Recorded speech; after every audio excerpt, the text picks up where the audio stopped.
You're watching the Big 12 on ESPN. Welcome to the City Beautiful. You know, they even call this place the happiest place on earth. We're in Orlando and inside the Bounce House. And it's senior day.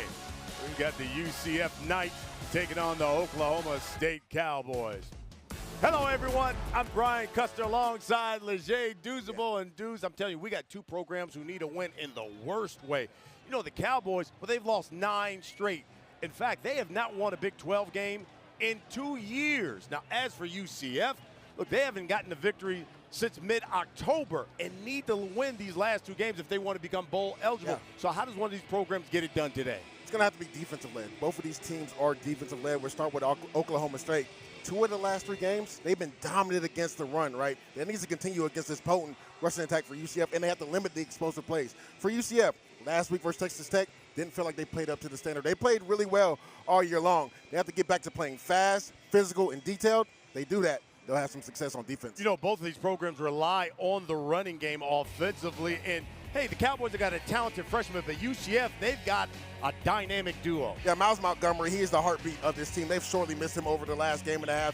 He gets those gritty yards, and then when you go to the other running back, Jaden Nixon, he's kind of that change of pace back. He's a guy they want to get the ball to in space because when he gets to the second level, he has track speed. So they want to get him going to the second level because that track speed takes over. When you look at Oklahoma State, Rodney Fields is their running back.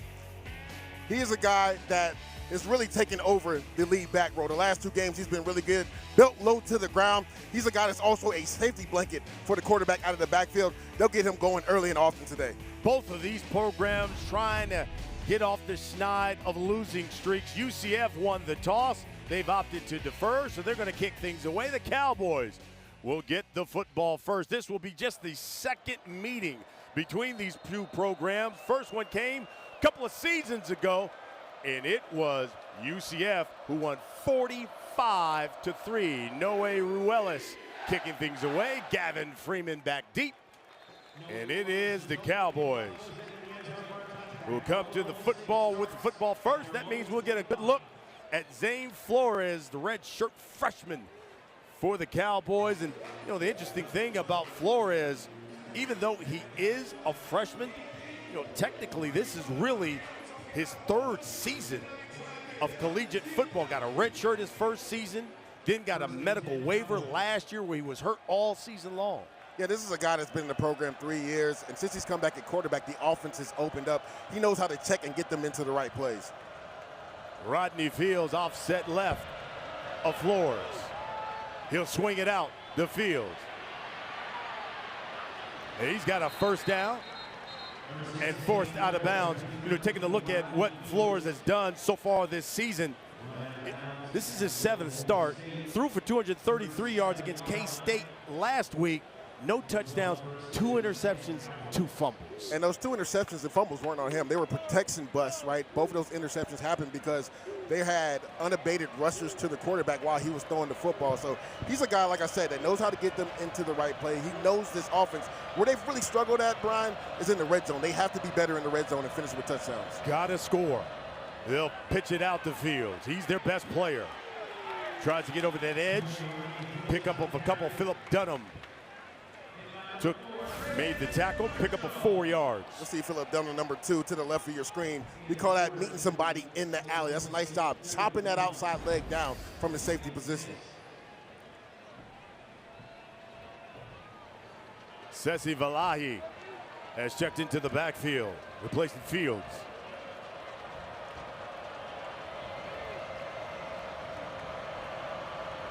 Second and 6. Flores throwing and overthrowing Terrell Davis. That was Lewis Carter, with the man who applied the pressure to Flores. And Flores would want that back because he had his tight end running on the drag route, number 80. Carson Suasui, he was wide open on that drag route. He decides to go to that 7 cut, just overthrows it. Scott Frost, 3rd season as head coach here at UCF. Finishing up basically his 1st season of his 2nd tenure here in Orlando. 3rd and 6. Flores again, throws, got him. Shamar Rigby. Rigby's got a first down, and he's in night territory. It's nice patience right there from the quarterback, Zane Flores. He finds Rigby on this 7 cut. You see the underneath the defender, number 4, Braden Marshall. He doesn't get enough depth. You see him trying to jump and get that ball down. He caught out a nice little hole shot. Nice throw, nice patience by the quarterback, and a good job by the offensive line on 3rd and long. Cowboys trying to go a little tempo. Looking at 1st and 10.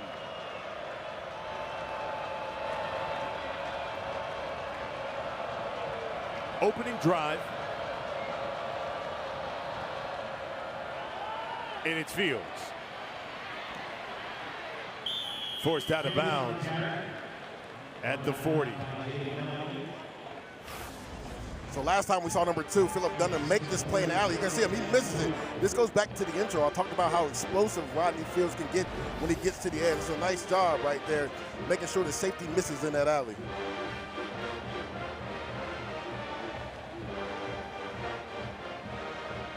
Cowboys will be looking at 2nd and 4 from the night 40.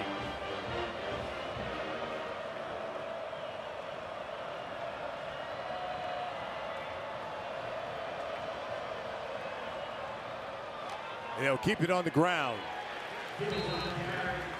Fields again, maybe 1.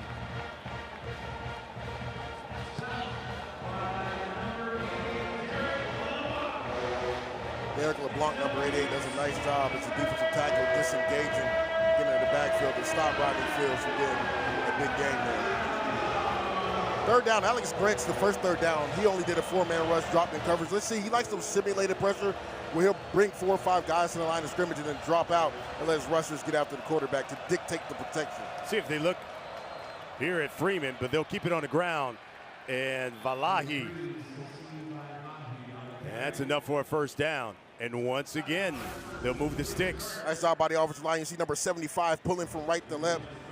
Jacob Sanders does a nice job on that counter play. And I love the play call right there by Kevin Johns, the play caller. It lets you know on that play, if they had got stopped for maybe 4th and 1, they were going to go for it. So they end up picking up the 1st down, like the play call to run the ball there on 3rd and short. From the 35 of UCF. Terrell Davis in motion, and he makes the catch.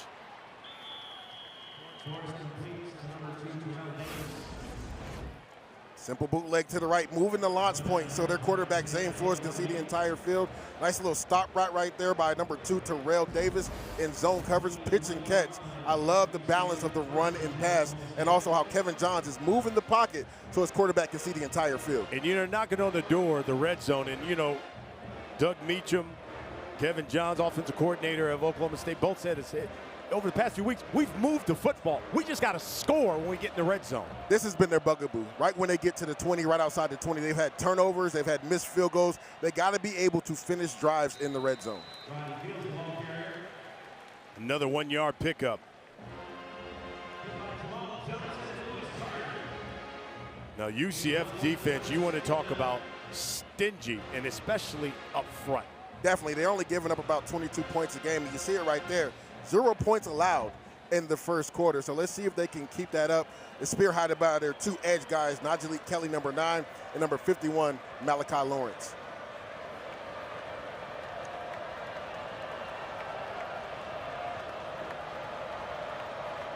Flores throwing, Fields bobbled it, dropped it.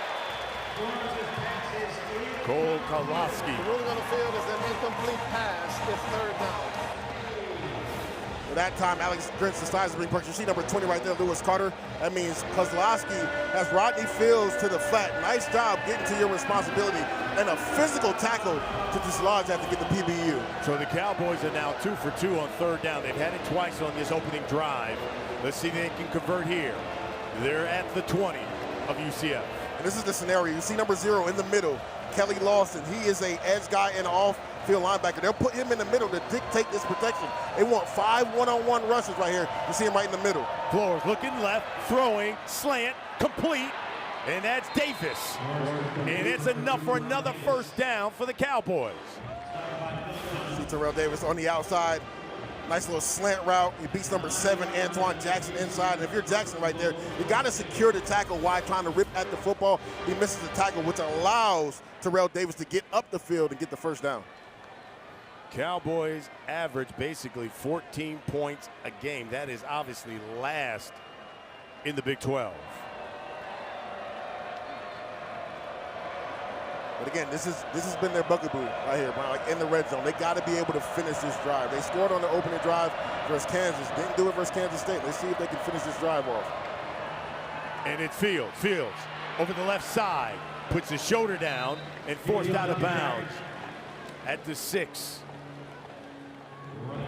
Damari Henderson forced him out, 3-yard pickup. Nice job by everybody on the Knights defense rallying to the football. Looked like for a second on that counterpoint play, he was going to get to the edge. A nice job by Henderson, number 8, coming from the safety position to get Fields down.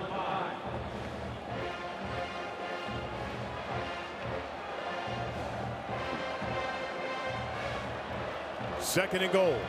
Opening drive of the game. I'm surprised to see a run here. Flores throwing. This is Freeman. Gavin Freeman cuts back, touchdown, Oklahoma State.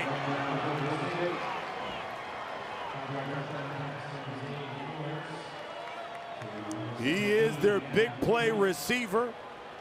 Oklahoma State said he must have a big game for us to be successful. He's a guy they like to go to in the red zone when they get down here. Look at that move on Braden Marshall right there. He sells the outside like he's running to the pylon, cuts back inside. Also, again, love Kevin Johns. Move in the pocket to give his quarterback an easy throw. Simple throw to the flat. You get a nice block by the receiver.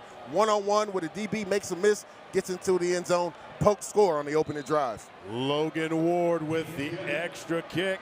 The extra point, and Gavin Freeman gets the Pokes on the board. Oklahoma State 7, the Knights nothing.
Welcome back to Orlando.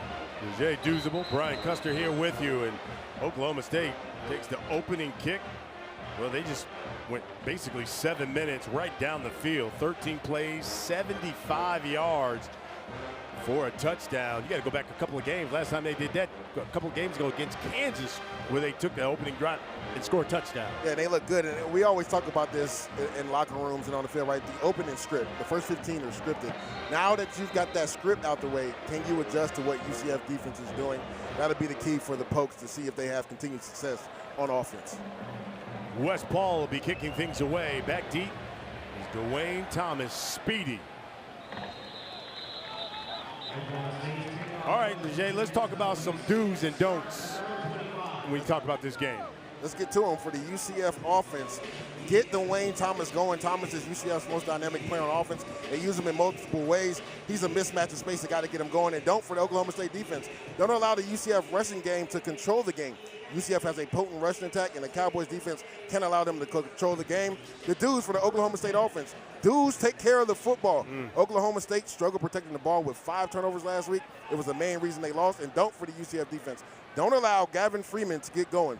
Freeman is Oklahoma State's best playmaker. The Cowboys were getting to him on jet sweep, and you saw it right there. Got it to him on the flat for a touchdown. Yeah, he's already scored. That pass is complete to DJ Black. 11-yard pickup and the first down. And the Knights will go with the tempo. Taven Jackson, the redshirt junior. Another one. Right there, Dylan Wade, the tight end. And another first down. You got to be excited if you're Scott Frost, right? Because last week, Taven Jackson had some misreads on some RPOs. Those first 2 plays were RPOs. The corners are off. It's a run-called play. But since you have that separation, get the ball to your receivers in space. He did that 2 plays in a row.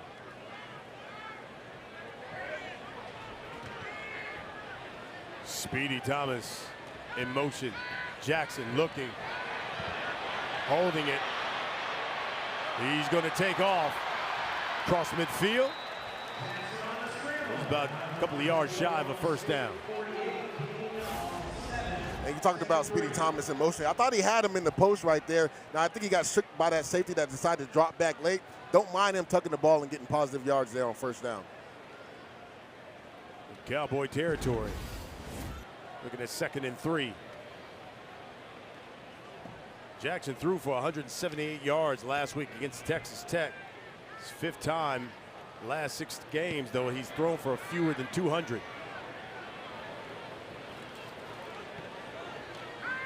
Quickly to the outside. And incomplete. He was looking at Waden Charles. You can look at Doug Meacham. He's the interim head coach. It's his 12th season here at his alma mater. He was the OC for Mike Gundy after Oklahoma State fired Mike Gundy after the 3rd game of the season. Meacham took over. Look for them to run the ball here. This could be 2-down territory for the Knights. Right up the middle. Miles Montgomery. That's another guy you got to get going for 2 yards. What a tackle by number 5, Brian McCoy. He is a gutsy player that's gritty. He's also a leader on that team. He's a guy that gets in players' face when they are not holding up their end of the bargain. He's one of the most physical players on this team. And you saw it right there, head up with Miles Montgomery. He stops him from getting the first down. And one of the most intense players you'll ever find. A.G. Adai in the backfield, and their flags.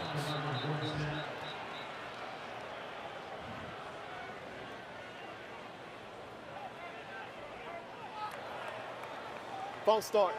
Number 55, offense. 5-yard penalty, 4th down. That's Cam Kinney.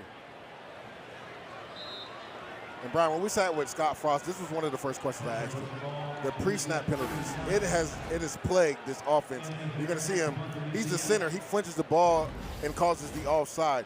Too many opportunities where they've tried to go for it on 4th down. UCF number 0 is wearing jersey number 93. Or on 3rd and short that they've gotten offsides that's put them behind the 8-ball right there. Going to go for it on 4th and 1. Because of the pre-snap penalty again, they're forced to punt the football. So that means Anthony Veneri will have to come in, and another flag comes in.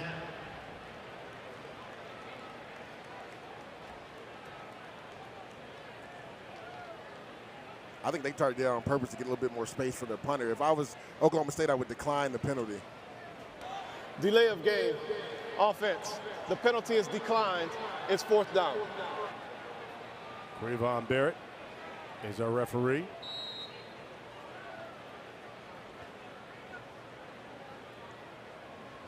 Benary again will punt things away. Gavin Freeman standing at his own 6.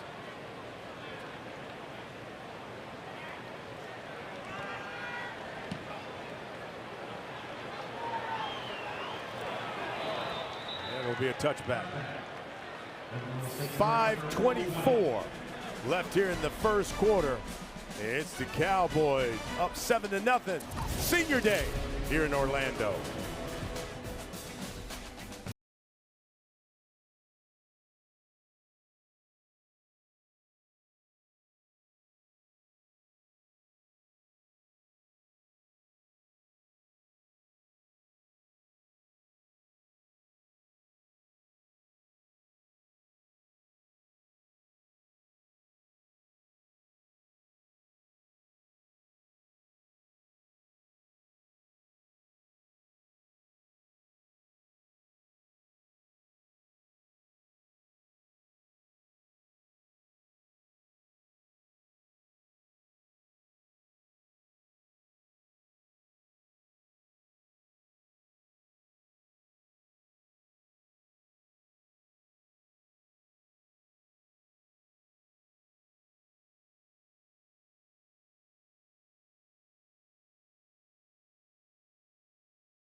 Unlock more sports for one unbeatable price. Get unrivaled coverage all year long. Introducing the new ESPN Fox One bundle. So we take a look at the standings in this conference. And, Tech and BYU sitting there right at the top. Tech was a team that really put it on UCF last week. And BYU obviously against Oklahoma State as Flores throw, crossing route, complete. Terrell Davis. Davis is close to another first down for the Cowboys. DJ Bell makes the stop, but 8-yard pickup. They end up being a 3-man rush, 8-man drop. Right there, they lock the corners on the outside. DJ Bell's in man coverage from right to left on that drag route. It's hard to cover a receiver all the way across the field. Nice patience again by Zane Flores, going through his progression and finding Davis on that drag route. Second offensive series here for the Cowboys as we're into 5 minutes left in the quarter. Here's Rodney Fields, the freshman, over the left side. R.J. Jackson Jr. makes the stop, 3-yard pickup for the freshman. He's a guy who battled with groin injuries, he had turf toe, but yet still over 500 yards rushing this season. And that's where he's been so good on plays like that. Plays that look like they should go for negative or no yards. He gets 2 or 3 yards, just gets the gritty yards. He's low and built to the ground. And a lot of times I think he gets lost behind the line of the offensive line. So right there does a nice job on 2nd and 1 picking up that first down.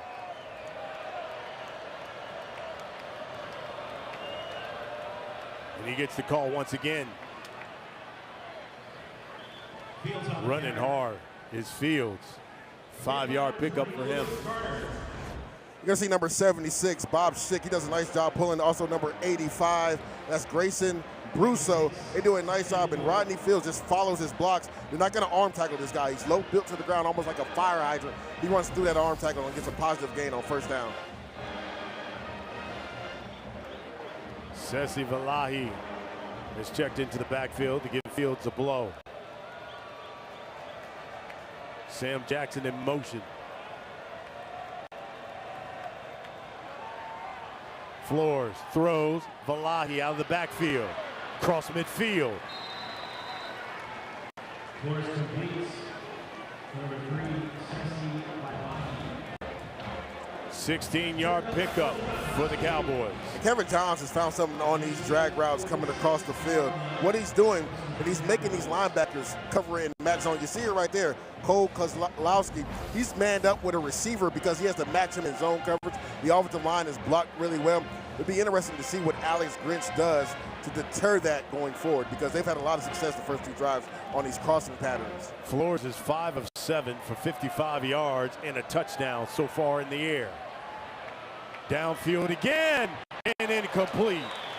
Jaden Bellamy in coverage. And he was looking at Terrell Davis. And he baited him the whole way because this is cover 2. He's a flat defender, but he sinks because nobody comes out to the flat. And Zane Flores doesn't even see him. He thinks he has Terrell Davis wide open on that corner route. Nice job right there, sinking by number 29. Bellamy almost comes away with an interception.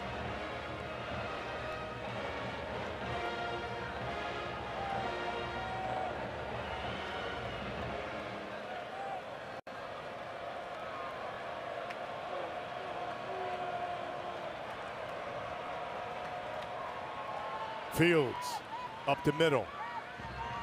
Pushes the Powell to the 40. Third down coming. There it is again, because 3-4 yards in the cloud of dust. It looks like a play where he stopped from 1 yard. He gets 3 or 4 yards and makes this a manageable third down, right? He actually gets 6 right there. And if you're Oklahoma State, that's where you want to be. You want to stay ahead of the chains. So this defense, more specifically the defensive ends, can't pin their ears back and come after your quarterback. Oklahoma State so far in this first quarter, 3 for 3 on third down. And they're looking at 3rd and 4 from the next 40. Looking at a light box too. They could run it. They could be in 2-down territory right here. It's Fields, misdirection. He's close, maybe a yard shy. Jefferson LaFontaine with the stop, 2-yard pickup. I like some counter action, but LaFontaine does a nice job. You see him right there blocking with number 51. He disengages, has his right arm free, and gets Rodney Fields down before he can get to the first down marker. And it looks like Oklahoma State will go for this. 4th and 1. They line up in the pistol. Fields. Now they motion.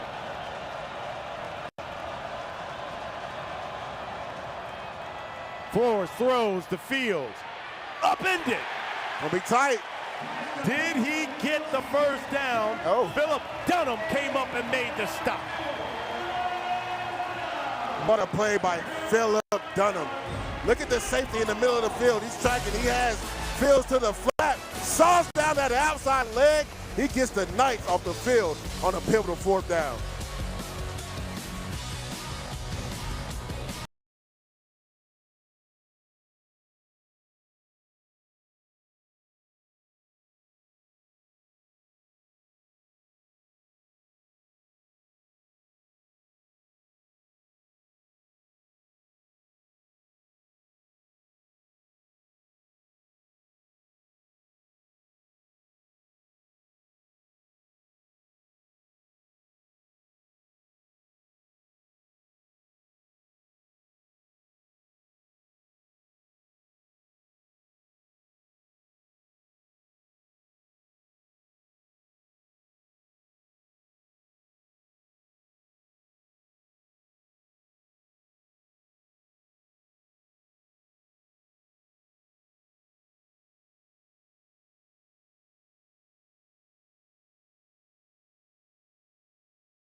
Welcome back to Orlando. UCF Knights got a big stop on turnover on downs. Get the football, pass is complete to Wade and Charles. Look at this to the right of the screen, right there, number 73, Jacob Mayava. That was a collision with a Suanu on the outside. That was a heck of a collision to protect for his quarterback to throw that in-breaking slant route on the RPO. Under a minute left in the quarter. High snap. Jackson throws it away. Wow. And that ball was a little hot and high, but that's one Taven Jackson has to come down with. Looks like he took his eye off the ball a little bit. Grounding. The quarterback was outside of the pocket. The pass went beyond the line of scrimmage. It's second down. But I love that it was a heads-up play by him, right? Not to make a mistake and try to force anything down the field. He gets the ball, corrals it, rolls out, and just throws it away. 30 seconds left in the quarter. Second offensive possession here for the Knights. Jackson throwing, almost intercepted, and it is. Cam Smith comes up with the deflection.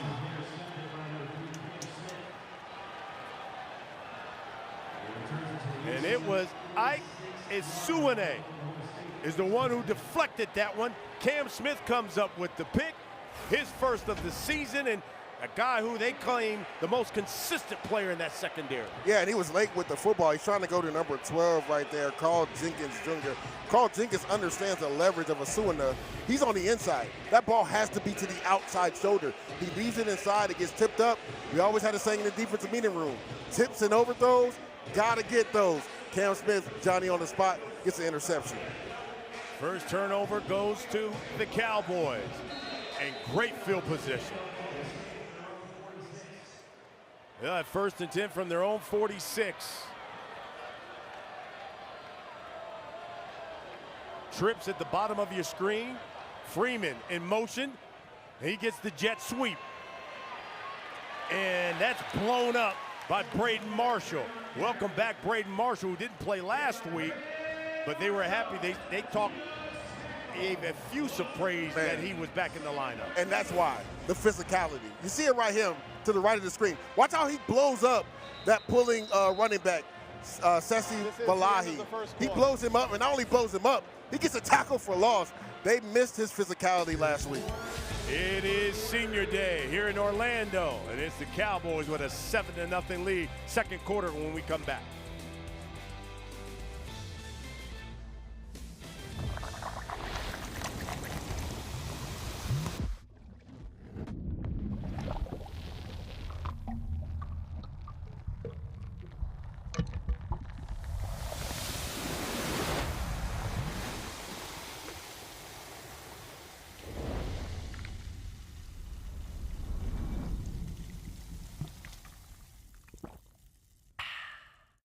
Have you ever wondered if there was a place where access to excellence isn't guarded by ivy, but open to all who strive for greatness? Where education leads to more than a degree, it opens the door to a career and a better life. Where imagination ignites invention and innovation, and the boundaries between science and creativity converge. That place is here, the University of Central Florida, a place for those who dare to invent the future. Allow yourself to tune out. To tune into nature. To tune in to the outdoors. To tune in to what matters. Discover Lake County, Florida. Learn more at discoverlakefl.com. Have you ever wondered if there was a place where access to excellence isn't guarded by ivy, but open to all who strive for greatness? Where education leads to more than a degree, it opens the door to a career and a better life. Where imagination ignites invention and innovation, and the boundaries between science and creativity converge. That place is here, the University of Central Florida, a place for those who dare to invent the future.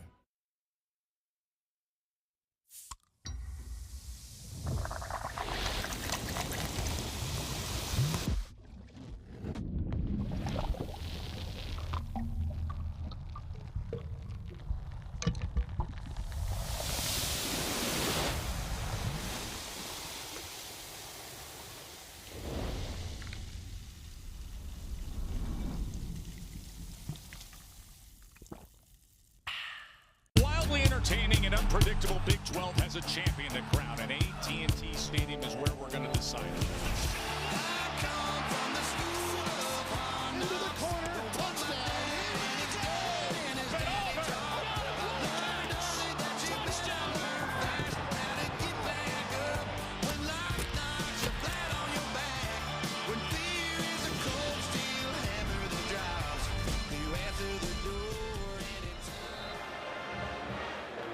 We begin the second quarter, and it's the Cowboys with the football. They're up 7-0. Looking at second down from their own 43. Floors, throws, trying to tight window, tried to squeeze it in there, but it's incomplete. Just going back to the last play, right there. Looks like maybe Phillip Dillon or Brandon Marshall, jawing back and forth. Somebody hits him on the little face mask right there. But third and long, again, we haven't seen much pressure from Alex Grinch. Usually this is where Kelly Lawson lines up in the center, over the center to dictate that pass rush. But they don't do it here. Right now, number 9, Najee Kelly, they're in. He's moved inside. 3rd and 13. Keep it on the ground. There's Valahi with the carry. Just a 3-yard pickup, and the Cowboys will punt that away. Yeah, right there, Kevin Johns being a little conservative. He loves how his offense is played, but he loves how his defense is played even more. So right there, they just want to run the ball, punt it away, don't put it in harm's way, because the Cowboys defense has played really well to start this game. Wes Paul will be doing the punting. He averages about 46 yards a punt. Antoine Jackson standing back at his own 10 for the Knights.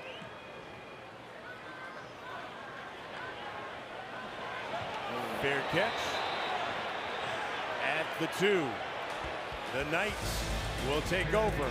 52-yard punt. They're down 7-0 here in the second quarter.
Second quarter here in Orlando. You can take a look at the Knights. Only 43 total yards of offense in that first quarter. They've been held, talking about the Knights, under 300 yards for 3 straight games. And plays like this, Leger, don't help. They don't at all. And Antoine Jackson's a veteran guy.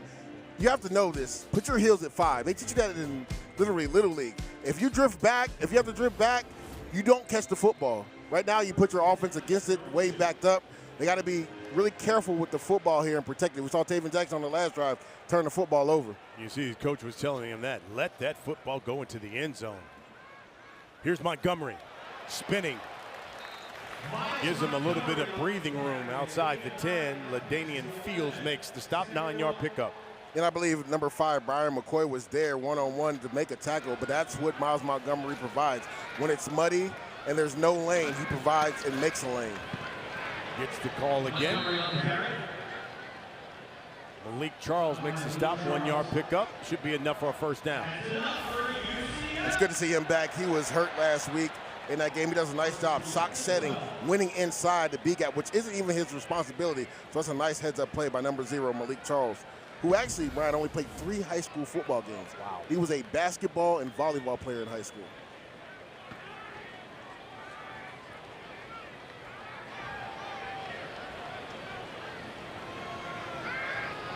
Jackson throwing in double coverage, knocked away. He's looking at Wade Charles. Parker Robertson was right with him. And that's a really good job by number 8, Parker Robertson. You can see he bit on the play action, but he has that recovery speed to come and help out his mate on the outside, number 23, Kenneth Harris. It's a nice job vicing that in the air. And again, another ill-advised throw by Taven Jackson. You just got to be smart with the football. Can't put it up in double coverage. Robertson, best player on this Cowboy defense. He's the captain. Had a career game last week with an interception. He had a sack, a couple of pass breakups, and a game-high 8 tackles. Here's Montgomery.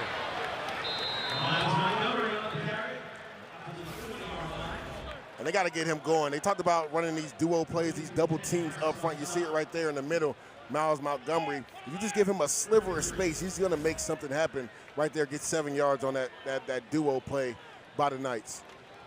Third down has not been kind to the Knights this season. Just 33% bottom, towards the bottom there of the conference. Jackson throwing, swings it out to Montgomery. That's enough for a first down and a lot more.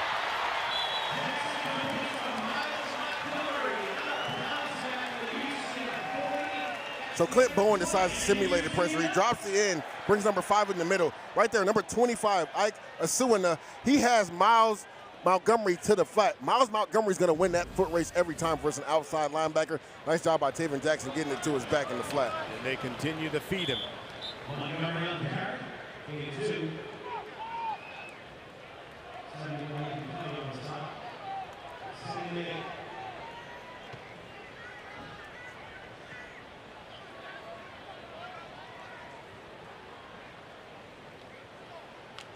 Second and 8. Jaden Nixon has checked into the game, seeing his first action. He gets the carry. Nixon, and he's close to a first down and to midfield. Nixon is a guy, another senior. Spent 3 seasons as a member of Oklahoma State. Yeah, and this is what they want to see more of, right? He's a guy, once you get him to the second level, he has the home run speed. But can you get the yards when it's not? Oh, what a hit! Ball's out. And Parker Robertson came flying in there and put the wood to Jaden Nixon. He stems late and times it up. What a physical play by Parker Robertson, because you already talked about it. He's their best defensive player. His game has really come on the last few weeks. He was dominant last week versus Kansas State. And what a play, timing up, right? We call that a late stem. He disguises, stems off the edge, and times up the snap count. And man, what a physical tackle on Jaden Nixon to get the pokes off the field on third down. Great story. That's a kid who arrived on campus as a walk-on. I'm talking back in 2021, and this guy has turned into being the best defensive player on this Oklahoma State squad. Here's Gavin Freeman with the return across the 25. What a play by Parker Robertson. Big-time players show up in big-time games. Parker Robertson, the best defensive player, getting the pokes off the field on third down.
Yep. Good look at Parker Robertson, and you can see what he's already done after a quarter and a half here basically today. Literally picking up where he picked up last week. I mean, look at that physicality on that tackle. And again, it's not just the physicality, it's the mentality too, right? To understand how to stem late, to hide that blitz coming off the edge, to get that big tackle for loss, to get his defense off the field. Fields.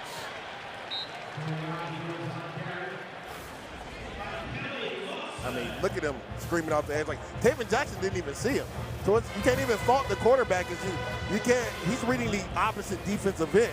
So, again, that's just understanding film study, the snap count of UCF, timing up that stem late, and then blitzing on time, again, to get that tackle for loss. And I love what the coaches said, especially Clint Bowen, the defensive coordinator of the Cowboys. He said he's our best defensive player, but he's a guy, if you go to the combine, not going to blow you away with the statistics, the speed, the high jump, none of that stuff. But he said, if you put some pads on him, he is a football player. Fumble by Freeman, picks it up.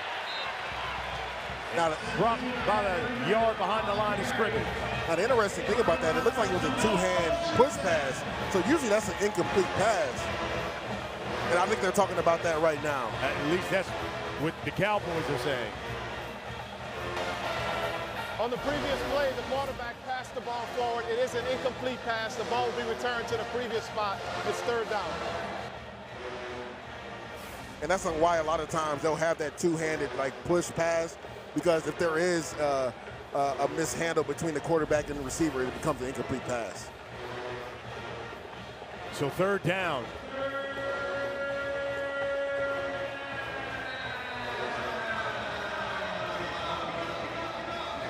And let's call it 8. Really haven't heard from the two edge guys, Malachi Lawrence and Angelique Kelly. Again, they got number 0 in the middle right there to dictate this protection. They want 5 one-on-ones. Let's see if somebody up front can win for the UCF Knights. Freeman is in motion. And a timeout's going to be called by Oklahoma State takes Cowboys. their first charge timeout of the half. 30 seconds in length. You can see it 3 for 5 on third down. So they've been really efficient. But when you look at it, a lot of those have been third and shorts, right? Now, they did have the earlier completion on 3rd and 8 on that corner route to Terrell Davis, but most of the time they've been ahead of the sticks. This is, again, a long third down. We saw them last time on 3rd and 13, hand the ball off and be a little bit conservative. Be interesting to see what offensive play caller Kevin Johns does right here. Good look there at Coach Meacham. Again, the interim head coach here at Oklahoma State. Played offensive lineman, so it's his alma mater in the 80s. Scott Frost.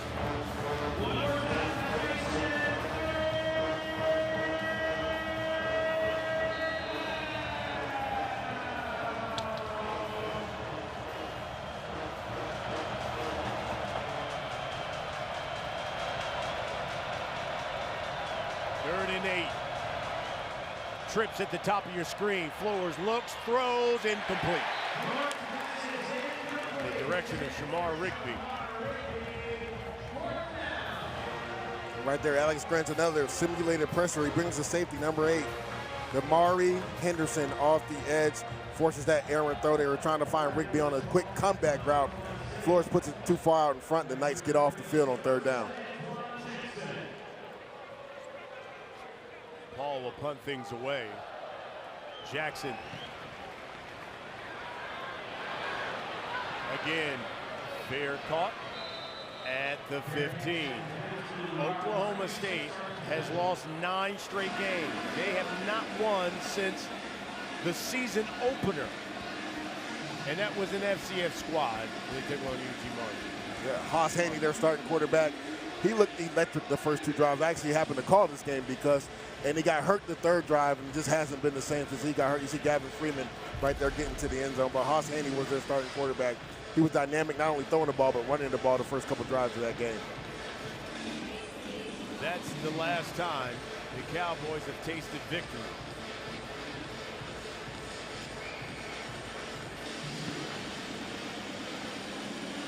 The the last time they've won a conference game, you got to go back to November 25th of 2023 when they beat BYU in double overtime.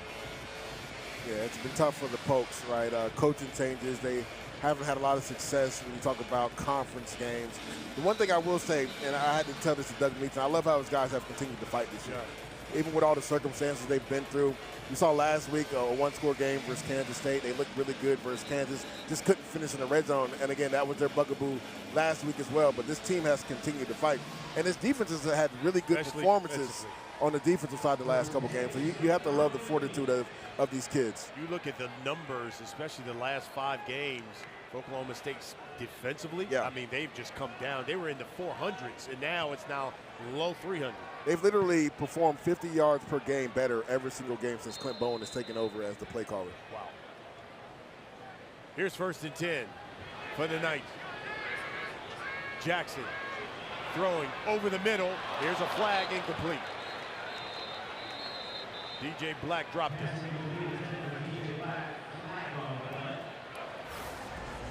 Holding, number 62, offense, 10-yard penalty, 1st down. Correction, the penalty is half the distance to the goal. It's 1st down.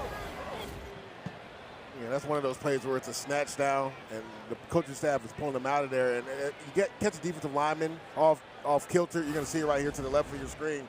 Number 62, he has them blocked and just snatches them down. You just got to be smart, right? Because the ref is standing right behind that defensive tackle. You have them blocked. Just stay right there. Keep moving your feet. Block them. No need to snatch them down. You see Scott Frost getting after him a little bit right there.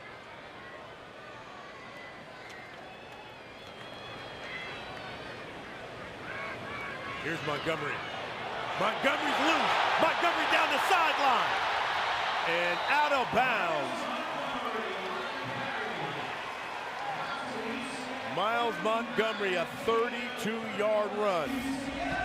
A nice job on this counter play. They pull from right to left. You see number 78 right there, Preston Cushman. Nice block out in space. Right there, number 30 isn't able to get that as trip right.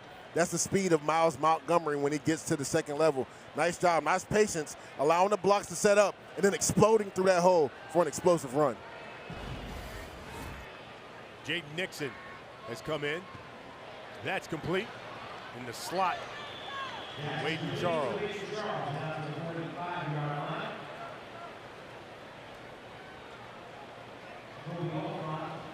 If you're Scott Frost, you just want to see a little bit more of that from Taven Jackson, right? That right there is a rhythm throw. Nice job by Charles spotting up in zone coverage, and the quarterback hits him right on the helmet with the football. We saw Taven Jackson with that interception earlier, not understanding leverage, throwing the ball inside instead of outside. Right there, he puts the ball out in front for Charles to snatch it out of the air.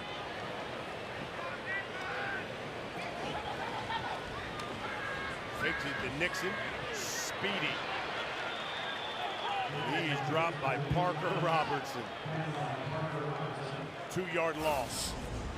What did Mark Jackson say? Mama, there goes that man. You better know where Parker Robertson is at all times. High football IQ, understands something doesn't smell right. They got the screenplay coming. He defeats the block, gets in the backfield. Again, you got to know where number 8 is at all times. 3rd down and 6.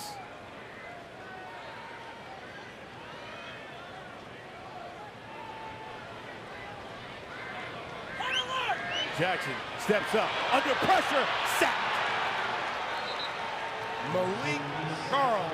You know, Malik Charles was a guy who got carted off the game last week. He needs surgery. The guy's playing with a torn labrum in his shoulder.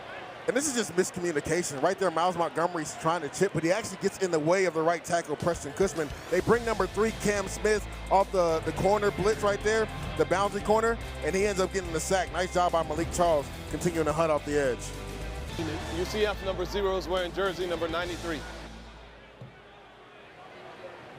They'll punt it away. There's Anthony Veneri. Freeman from his own 20. Brought down at the 23-yard line. Antoine Jackson with the stop. 50-yard punt. Malik Charles off the edge, getting a big sack for this Pokes defense. Boy, did this defense come to play today.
Second quarter. Oh, RJ Harvey in the house here watching. As the Cowboys, they flip it. Gavin Freeman over the edge here and brought down at the 30-yard line. 7-yard pickup for the Cowboys. And because when we sat down with Kevin Johnson, I asked him, on your play sheet, is there a certain amount of numbers you want to get Gavin Freeman the ball because he is your best playmaker on the outside? He's like, no, we just script plays for him. You see it right there. They like to get it to him in space, whether it's jet sweeps, screens. He's going to touch the ball a lot this game. Freeman's already got a touchdown, the only touchdown so far of the game.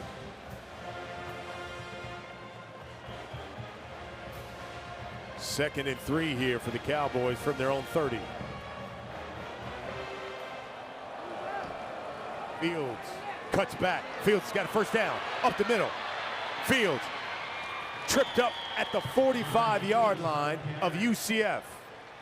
DJ Bell makes the stop, 26-yard pickup. Simple split zone. Nice job by number 74. You see him right there on the edge. Blocking as Grant Seeker, and he caves the defensive lineman down. Nice read by Rodney Fields. One cut, get downhill. We talked about how explosive he is. Low built to the ground, but he can open it up as well. You can see it right there on that run.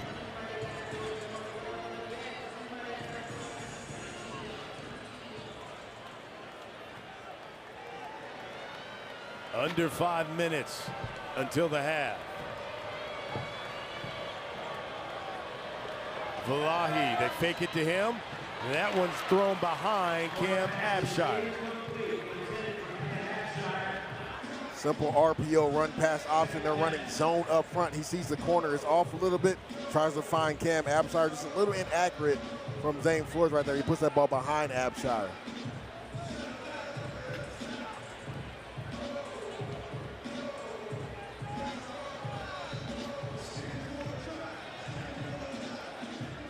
Cowboys will be looking at 2nd and 10.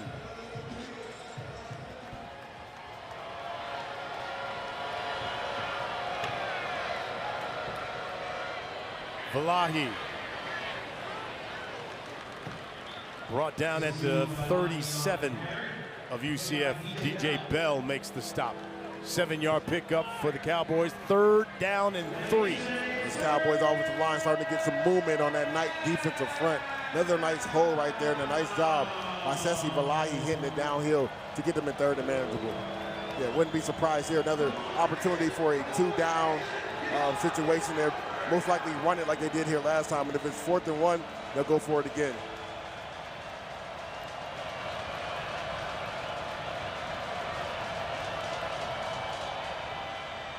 They throw it again to the outside. Sam Jackson, he's got the first down.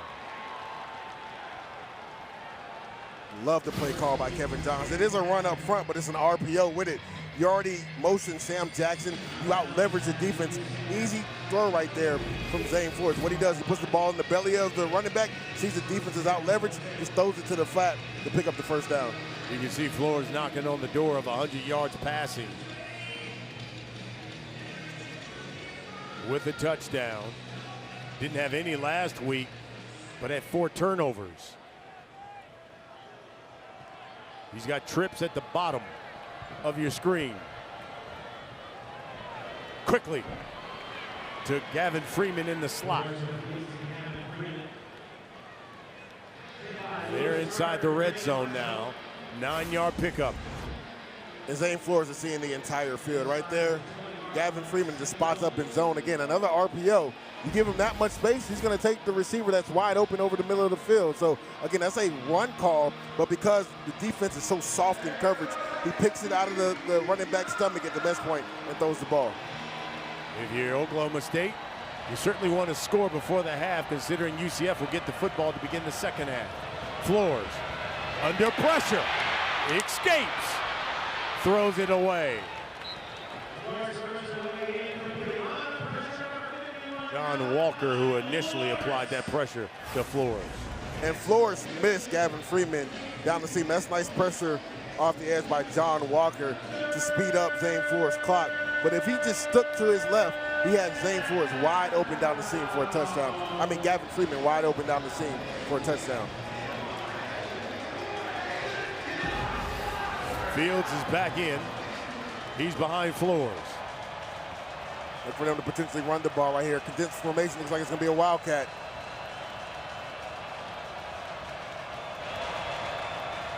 Direct snap to Fields. He's going to run and tripped up.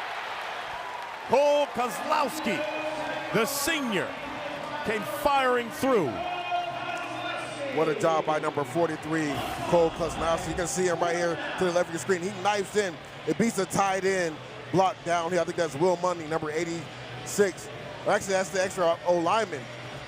That's Gage Stanlin. They bring him in as the extra tight end. He does a nice job beating them in. If you're Oklahoma State, you're going to allow this clock to go all the way down to the 2-minute. Timeout. Decide what you want to do on 4th and 1. They've already tried it one time on 4th and 1 and didn't get it and turned the football over. They'll be facing 4th and 1 timeout from the 19. They've got 7-0. We'll be back after this.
Two minutes until the half. Cowboys looking at a 4th and 1. They had a 3rd one. This is why it's 4th and 1. A nice job by number 43, knifing inside Cole Kozlowski. He does a nice job beating the tight ends down block. And right here, if you're the offensive play caller, Kevin Johns, given the RPO option right here where your quarterback, Zane Flores, can potentially even pick up the first down with his legs. Something to the flat where you're moving the launch point. Fields behind Flores. They've got 2 tight ends.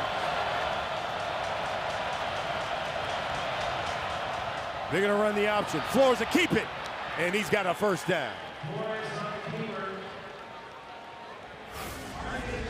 Love the play call. This old school option, right? I talked about using his mobility right there. They do it the old traditional way. Option does a nice job getting vertical, right? Not second guessing himself. On 4th and 1, you don't want to second guess yourself. He gets downhill and picks up a first down. Cowboys still have 2 timeouts. Knights have 3. Love the pace they're playing with as well. Like you said earlier, the Knights get the ball coming out of half. You want to make sure if you have to give this ball back to them, they don't have much time on the clock. Fake the pitch. Flores keeps it. He's dropped at the 15-yard line by Kelly Lawson. 1-yard pickup. Nice play by Kelly Lawson. Right there, they pulled the right guard and right tackle, and they both go block UCF the takes same their first guy. charge time out of the 30 seconds in late. I like that by Scott Frost. Call the timeout, see if you can get the ball back to your offense.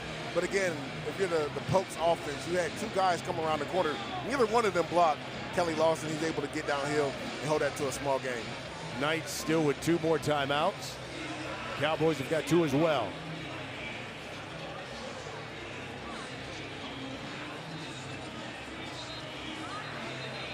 Well, the Knights, they've dropped 3 straight. Last time they won, well, you got to go back to mid-October against West Virginia, and they were dominant in that game. Yeah, last time the defense had a truly dominant performance, and the run game really got going that game as well. So Scott Frost talked about that. He was like, our defense has played well. I want them to go win a game for us. I feel like they haven't had a game where they just won it on the defensive side. Maybe Jacksonville State was a game. Talked about West Virginia. But right now their defense has played well, but they have a big opportunity right here to hold the Pokes to a field goal attempt and not a touchdown.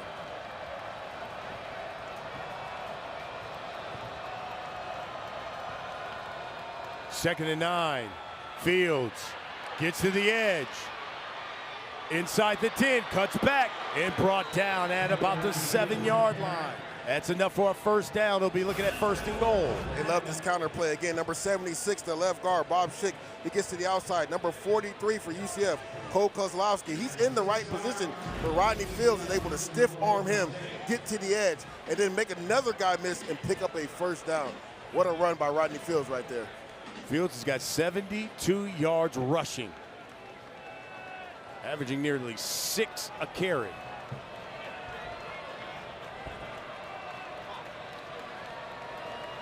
Minute left until the half. Flores looking, under pressure, keeps it. Flores to the end zone, falls in, yes! Touchdown, Oklahoma State.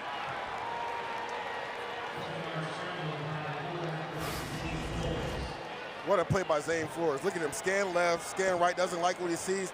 The pocket opens up for him, and he just is physical right there at the goal line. Talked to Kevin Johns about this because when I had their games earlier, not a lot of quarterback designed runs, but we saw last week versus Kansas State, he do this multiple times, especially on 3rd downs, uses mobility. It's not talked about enough, right? He's not overly athletic, but he can hurt you with his legs, and you see it right there, the tenacity to get into the end zone, to get the Pokes on the scoreboard. Folks, Oklahoma State averages 14 points a game. When you talk about FBS programs, they are 132nd out of 136 FBS programs when it comes to scoring.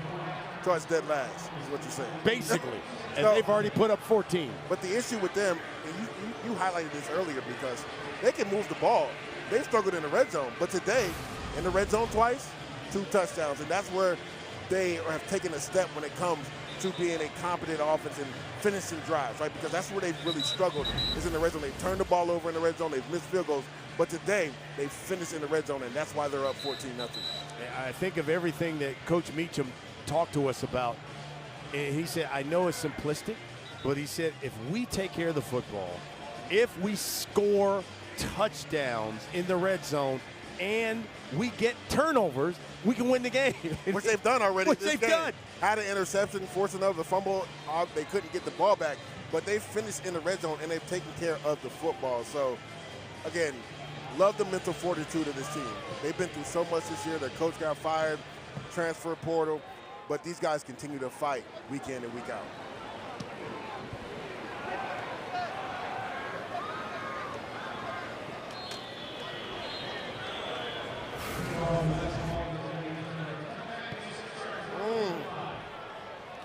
Most excitement they probably had all year long. Again, this offense has been flowing. And we talked about the defense being a strong suit, but now they're playing complementary football. And when you can do that, that's how you get wins. And a lot on the line here, obviously, for the Knights, because you want to be bowl eligible. Yeah, and this is, you got to win these last 2 games. And it'll be interesting to see how aggressive Scott Frost gets right here. Now, they do get the ball coming out at half, so you have an opportunity for a 2-for-1 right here. Does he put the ball in Taven Jackson's hands and tries to steal maybe 3 points right before half here? Pressure coming.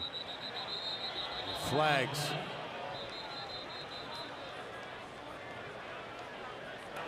prior to the ball being snapped. False start, number 62, offense, 5-yard penalty, first down.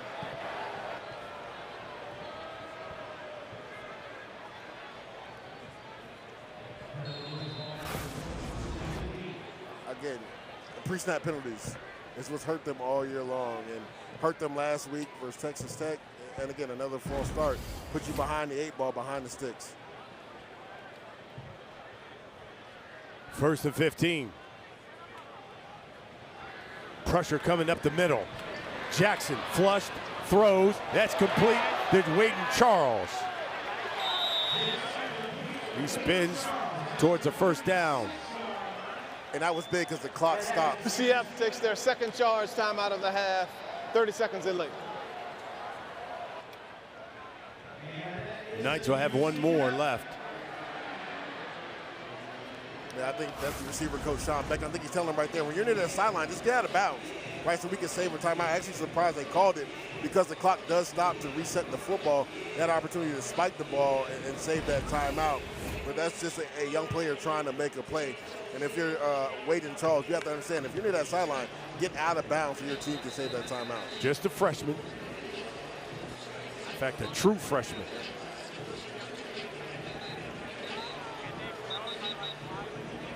So the Knights with one timeout. Cowboys have got two.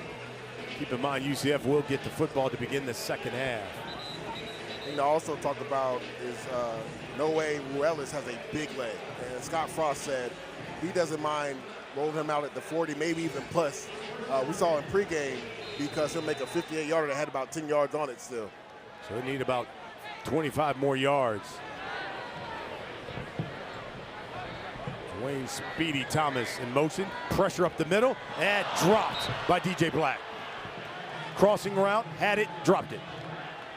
And that's the second drop of the day. And if you're DJ Black, you have to be smart, right? Pressure's coming. You got to get your head around to the quarterback. He's running that drag route and just looking at the sideline. Get your head turned to the quarterback. You catch that, you got a lot of space to turn up the field right there.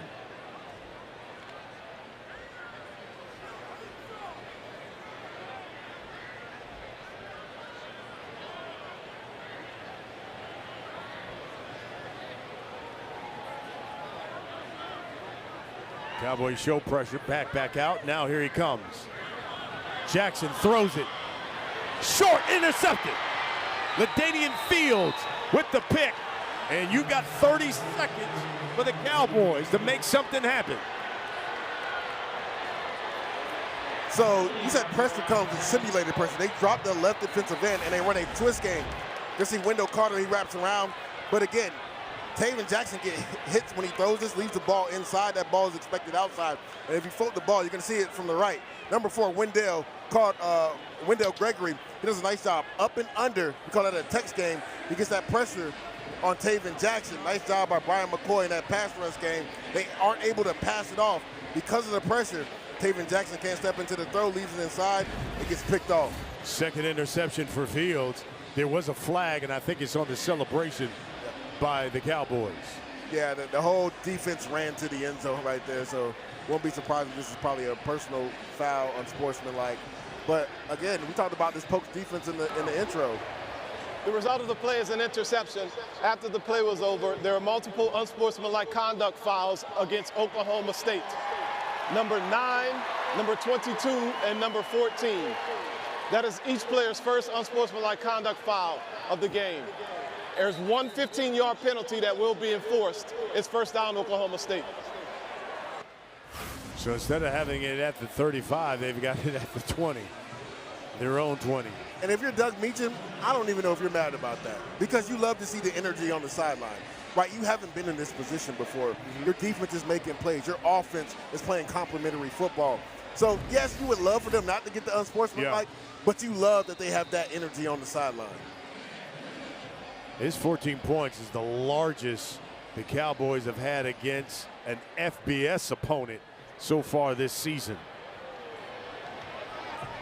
Here's Fields over that right side for 5.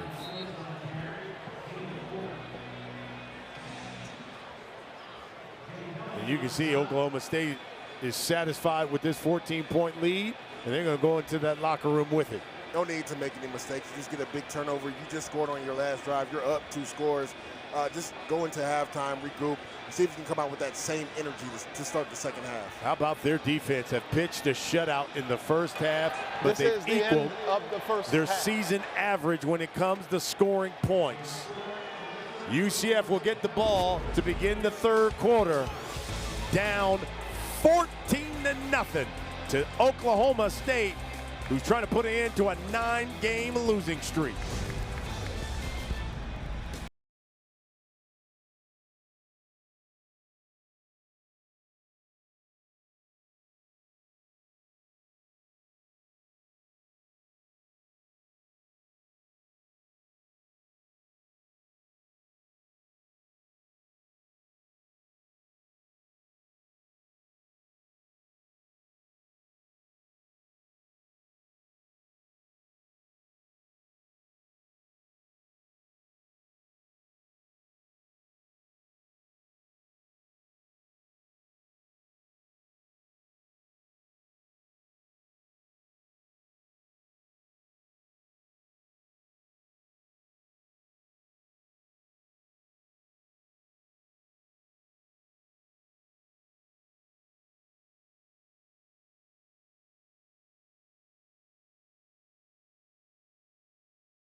We're in Central Florida at the half. UCF taking on Oklahoma State.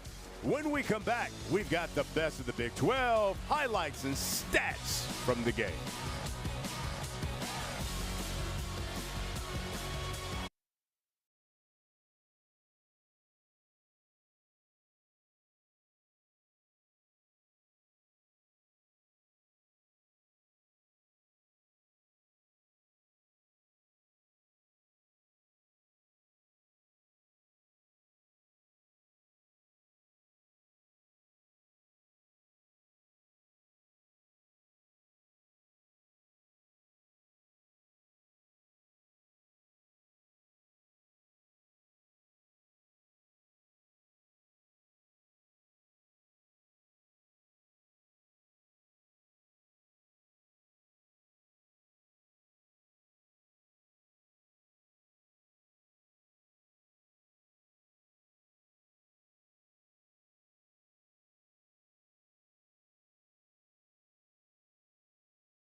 This is the Big 12 on ESPN. Welcome to your halftime report. I'm your host, Spencer Linton. Hey, let's go up tempo for this week's Big 12 Football Conference Awards, shall we? Beginning with your co-offensive player of the week, Bear Bachmeier, the BYU freshman quarterback, given this award for the first time after winning freshman honors 5 separate times.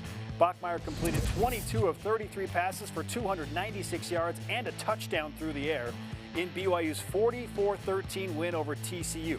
He also ran for 59 yards and another score in the dominant victory. The true freshman is one of just 3 FBS quarterbacks to rush and throw for a touchdown in 7 different games this season. Arizona State quarterback Jeff Sims represents the other half of the co-offensive player of the week honors. This marks his second award in this category over the last 3 weeks. Sims' numbers included 19 of 28 passing for 207 yards and 3 TDs, while rushing for 81 yards as well in a 25-23 win over West Virginia. Sims is the first Sun Devil in 3 decades to pass for 175 yards or more and rush for at least 75 yards in consecutive games. Sims' teammate on the defensive side, Jordan Crook, is your co-defensive player of the week after registering a career-high 14 tackles for the Sun Devils, the most in a single game by an ASU player since 2022. Crook helped limit the West Virginia offense to only 68 rushing yards on 39 carries and further solidifies Arizona State as one of the top rushing defenses in the nation. Texas Tech linebacker Jacob Rodriguez won his 3rd consecutive Defensive Weekly honor after recording 9 tackles and another interception in the Red Raiders' 48-9 trouncing of UCF. He also ran for a touchdown. The Heisman Trophy contender leads the nation with 9 takeaways, including 4 interceptions, and has reached 100 total tackles for the year. Dating back to 2005, Rodriguez is the only FBS player to record at least 5 forced fumbles, 4 interceptions, and 2 fumble recoveries in the same season. Your co-special teams players of the week begin with BYU's Will Farron, who made all 3 of his field goal attempts and 5 extra points in the Cougars' big win over TCU. Farron connected on field goals from 52, 35, and 29 yards out. He's 18 for 22 on the season, and get this, extended his BYU record of consecutive made extra points to 110. Farron now ranks in the top 10 of FBS with 4 made field goals from 50 or more yards away. Jesus Gomez brings home the other half of the Special Teams Award and has now won it 4 times this season. Gomez connected on a game-winning field goal from 49 yards out in ASU's 25-23 dramatic win over West Virginia in Tempe. He has delivered 3 game-winning kicks this season, all in the final 3 minutes of games, which ties him with Ethan Sanchez of Houston for the most in Big 12 single-season history. The redshirt senior also connected on a pass to tight end Cameron Harple for a 2-point conversion on Saturday. The Big 12 Freshman of the Week is Utah quarterback Bert Ficklin. He ran for 166 yards on only 6 carries and scored 2 touchdowns.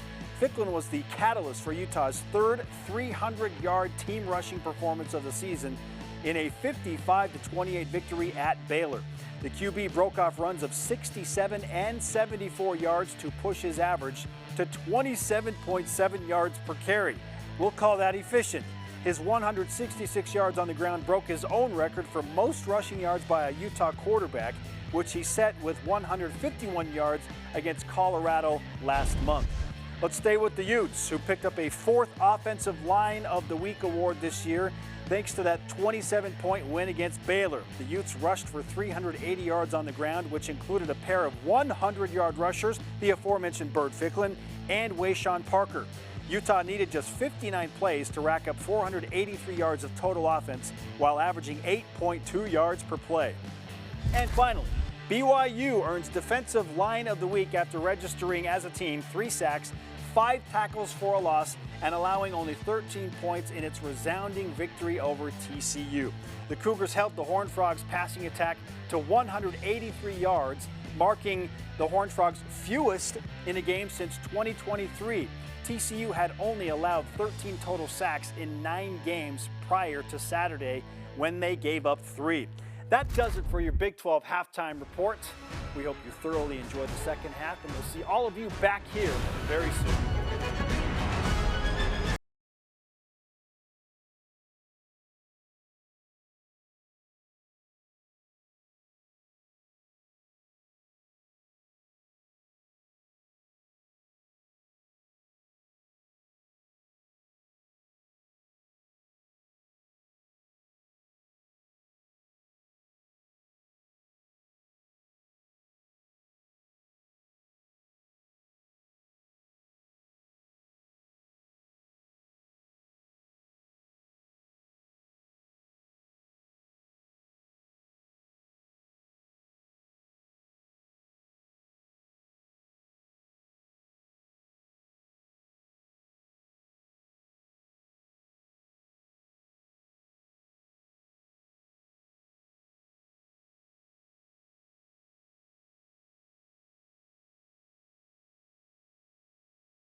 In Orlando at the half, the Bounce House on senior night.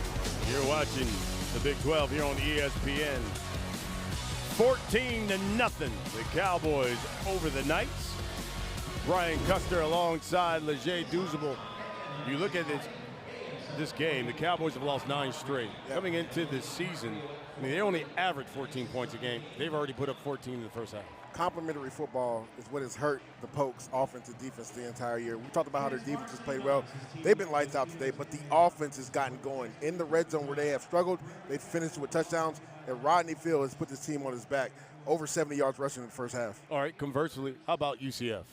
When you look at it, there's no continuity on offense. We keep talking about the pre-snap penalties that put you behind the 8 ball, and they just have no continuity between quarterback and the receivers. We saw DJ Black with 2 pivotal drops. They just have not been able to be consistent with the run game.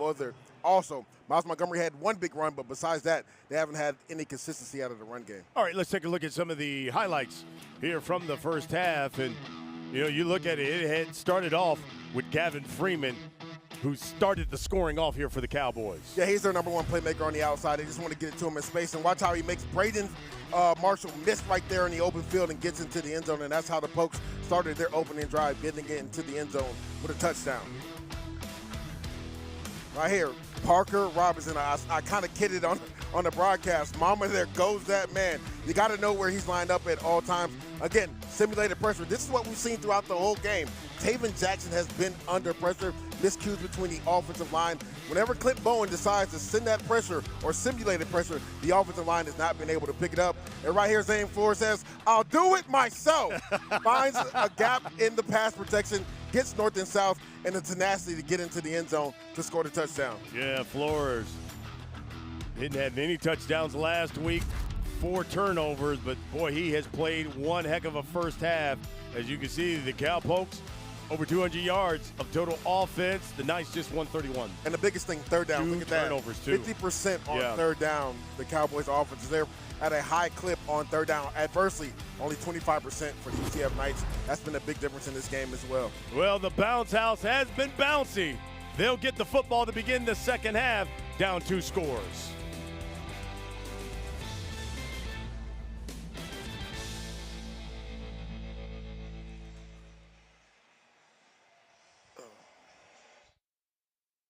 Is committed to remaining highly competitive in the new landscape of college athletics. And now more than ever, you can make the difference. A donation to the Posse Excellence Fund is the best way fans can support our mission. All gifts will go directly toward benefiting our student athletes. Make a difference today at okstate.com/posse.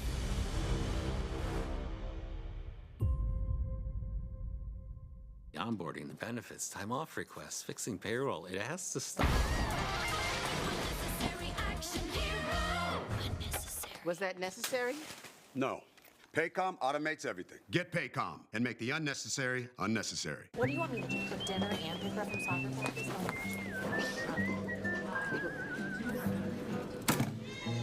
Take a number.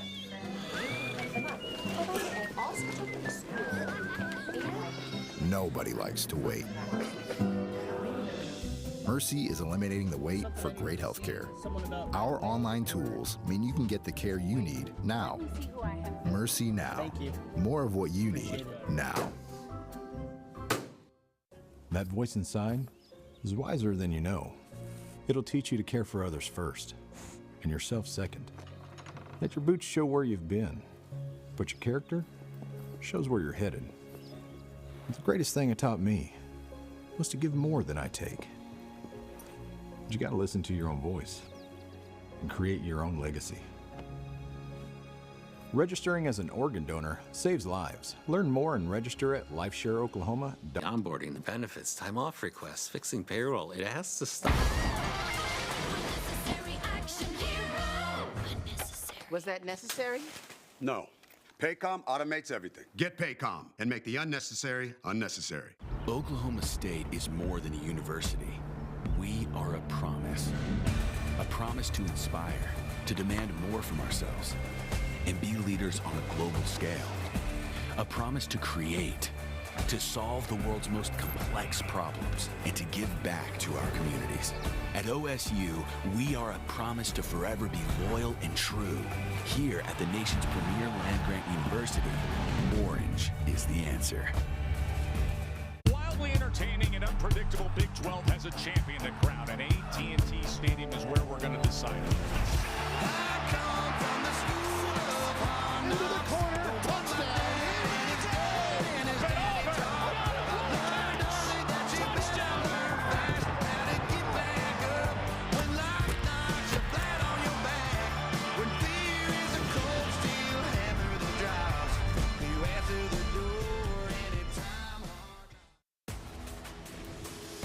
You're watching the Big 12 Conference on ESPN. We're in the Bounce House, Orlando. It's senior day as we begin the second half.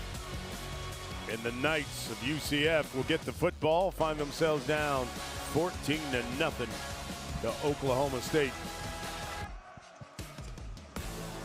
Scott Frost looking to draw up something to get his offense going. They've turned the football over twice in the first half and have yet to put up any points.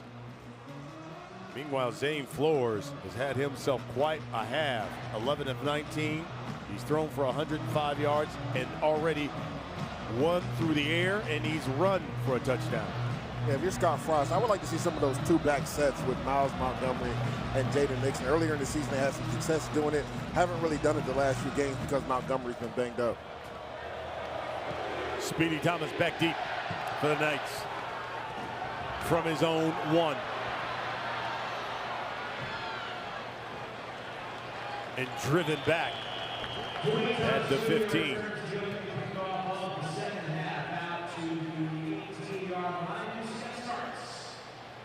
So here comes Taven Jackson. Jackson was 7 of 13, 74 yards. Man, Parker Robertson already 4 tackles. He's come up big.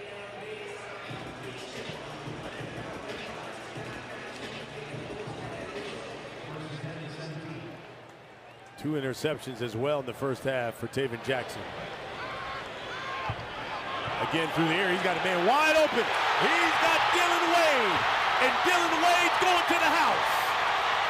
83 yards, and like that, the Knights strike. Bad eye violation by the secondary.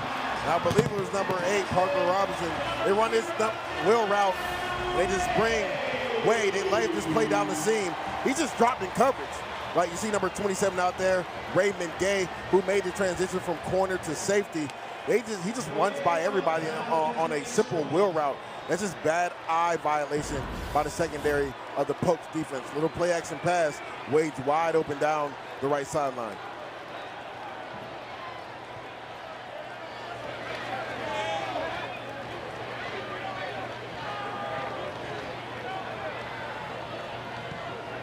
Extra point is good. One play, 83 yards, Leger. And if you're the Knights, this is how you get back in the game. Again, that eye violation by the secondary, Dylan Wade makes them pay. Knights get on the scoreboard.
Dylan Wade, his first touchdown catch of the season, comes off of Taven Jackson's longest pass of the season. Took him just 13 seconds, 83 yards. Yeah, again, bad eye violation by the secondary of the Pokes defense. Simple wheel route concept from Dylan Wade.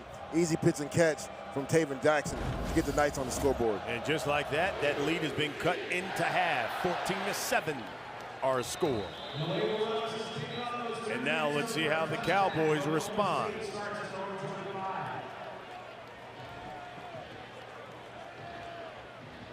An old momentum shift. Talked about how the Cowboys respond right here. Just keep doing what you've been doing the first half, right? Nice balance between run and pass with Rodney Fields. They've been able to move DeLon's Point, move Zane Flores outside the pocket. He's been able to see the field and make some completions down the field. See what he's done the last two games. See what he's done today. Rodney Fields has got 76 yards rushing already. They fake it to him. Throw behind Jamar Rigby. Nice job by number 7, Antoine Jackson. Looked like he got a little gimped up right there. He ran to the sideline after that play, but nice job in tight man coverage. Forces an incomplete pass there.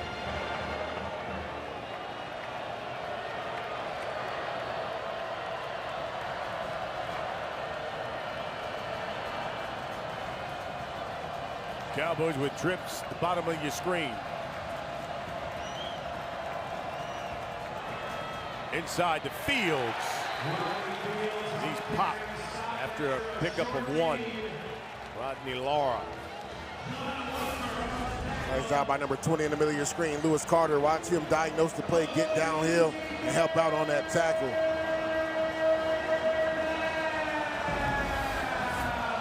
Third and 9 coming. Oklahoma State, 50% on third down, 4 of 8.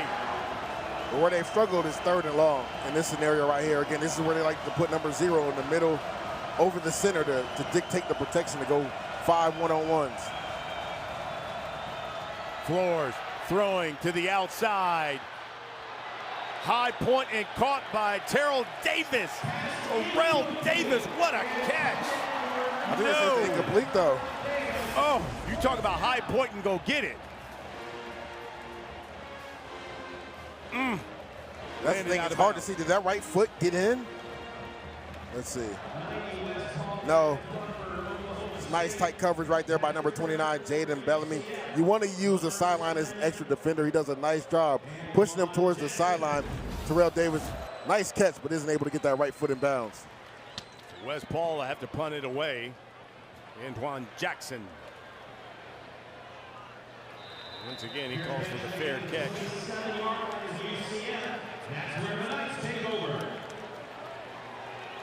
43-yard punt. Here comes Taven Jackson again. Look what they did in the first half compared. I mean, that one play matched basically everything they did in the first half of play here. If you're Scott Frost, you have to love how your teams come out in the second half. One play, 83 yards, a touchdown. Your defense goes 3 and out and gives the ball right back to the offense.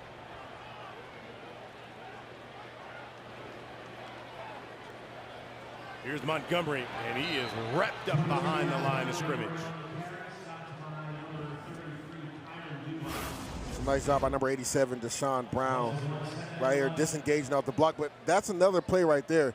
Taven Jackson gets on the end. There's an RPO where he can just throw it to the tight end in the flat. He decides to give it to his running back instead of pulling that ball, and Brown makes a play in the backfield. He's the hammer of that front for the Cowboys, their best defensive lineman up front.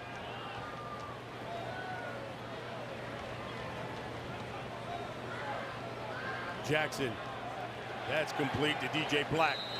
Cam Smith with the stop, pick up a 4. Simple stop route, timing between quarterback and receiver. Nice job by DJ Black spotting up right there, but also a nice tackle by Cam Smith.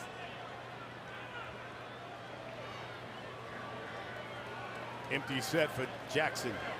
He'll step up and take off. He's got enough for a first.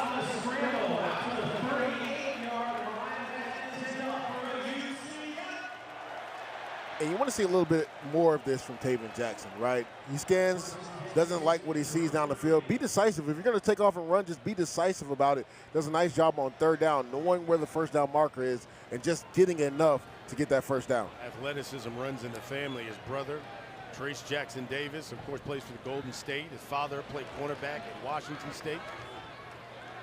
They keep it on the ground to Montgomery. Montgomery on the carry. Up to the 40-yard line. Nice physical tackle by number 6, Brandon Rawls right there. They run this counter play. They pull their right guard and bring the tight end back around. He reads it, gets downhill, holds that to a small gain.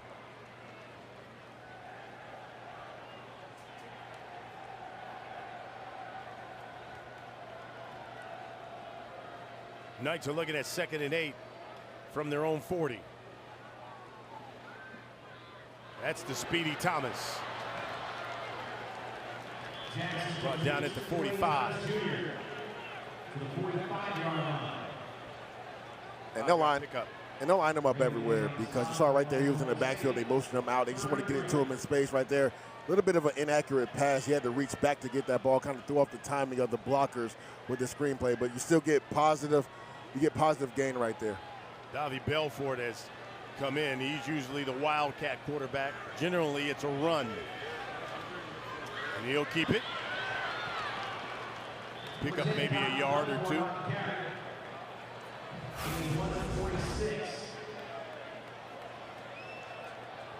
Parker Robinson, again, not fooled by the fake jet sweep. Gets up the field, comes downhill, makes a tackle. 4th and 2, and they're going to punt it away. I know everybody's booing, but this is the right decision. Your defense just went out there, got a 3 and out. You want to play the field position game right here. You want to pin Oklahoma State back deep. Hopefully get another 3 and out and get really good field position if they have to punt it back to you.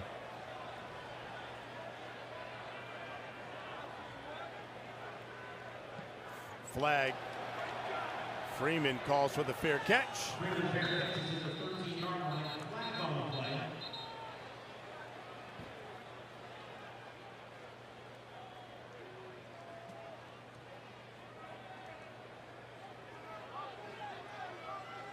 Officials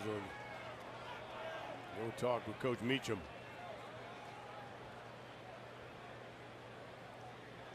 "41-yard punt. Yeah, Coach Meacham has to decide if he just wants to take the extra 5 yards or make them repunt. Illegal formation, offense. There were more than four players lined up in the backfield. It's a 5-yard penalty, and it will be tacked on to the end of the kick. First down, Oklahoma State. So the Cowboys have it. When Timeout we on come the back, field. 10 minutes left here in the 3rd quarter. Oklahoma State up 7.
Introducing Verts. Swipe for news and highlights. Now available on the ESPN app. 10 minutes left here in the third quarter. The Oklahoma State football. 14 points in the first half. The offense have stalled here lately.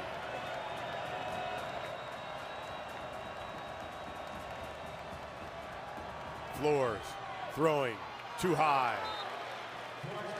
Trying to hit Sam Jackson the fifth.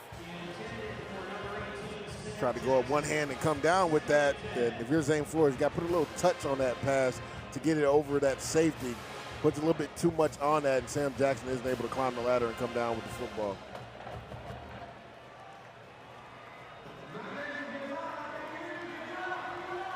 Second and 10.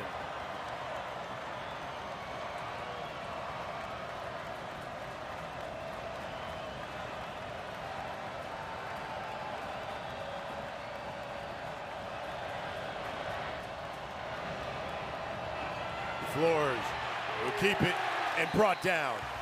Sack. LaFontaine. It's a nice job by the defensive line. We call this pass rush lane responsibility. R.J. Jackson does a nice job working from inside, and he comes out, got banged up. He's actually down right now on that play. But that happened because of number 2, Phillip Dunham. He went out to the flare screen. Nobody was open. And we saw Zane Flores eat the ball and just try to get downhill. It's good to see R.J. Jackson up on his feet. He's the transfer out at Tulsa. Walks off under his own power. 3rd and 11 now. And right there, they tried to get the ball to Rodney Fields in the flat on a screenplay, which is an extension of the run play, but they got to get him going. He was their bell cow in the first half, had over 70 yards rushing. Here on 3rd down, again, we haven't really seen these two defensive ends, Najee Kelly, number 9, and Malachi Lawrence have their imprint on the game yet. Flores spins out, flag, throws.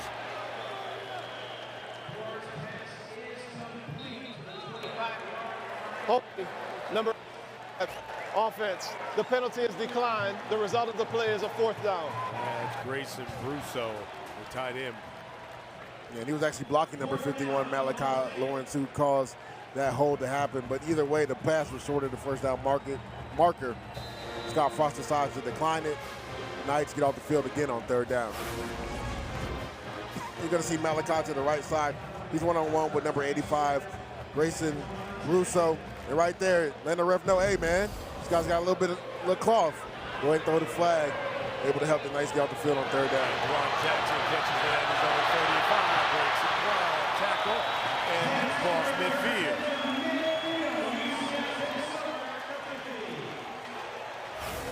Nice return by Antoine Jackson right here. Nice job coming up and fielding that ball full speed.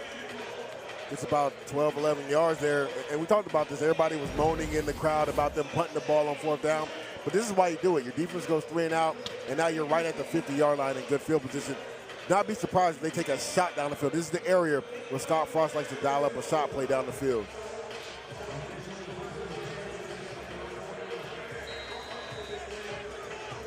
Montgomery in the backfield. Quickly, Charles. Brought down at the 44, Oklahoma State. Yeah, nice read by Taven Jackson. RPO, pulls the ball and finds Waden Charles spotting up his zone coverage.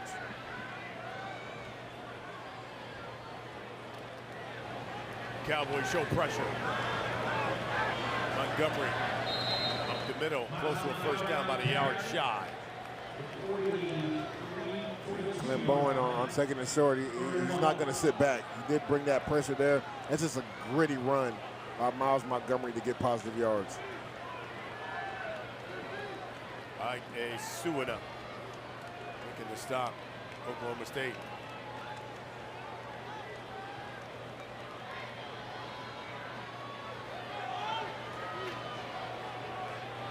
Two tight ends. Montgomery.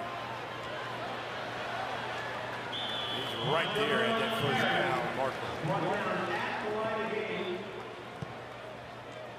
Gonna be close. I think they're gonna say he's just short.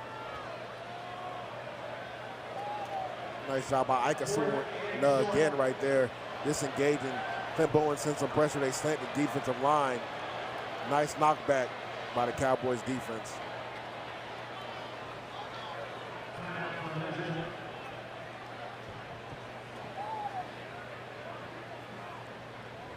They're going to look to measure.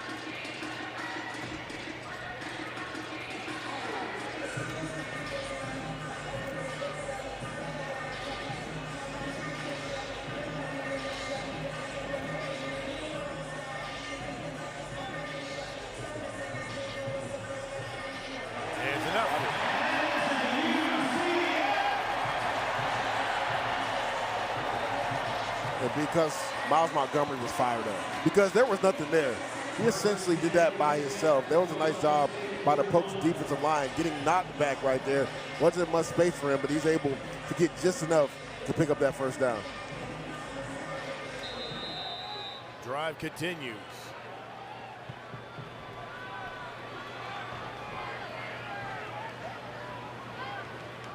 And it's Montgomery again.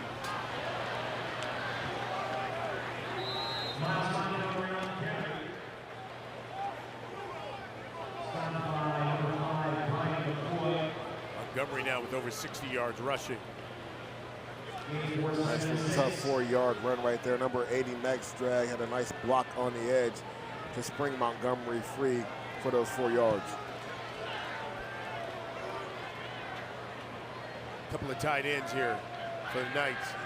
Jackson drops back, and he's going to throw it away. Wendell Gregory applying the pressure. Question was he still in the tackle box right there? Because he drifted left, then went back right. Looks like they're going to say he was. The ref's actually discussing it now.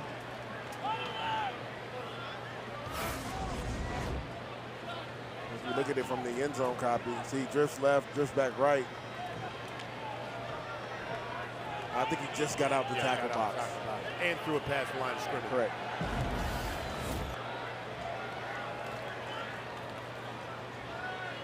Third and 6.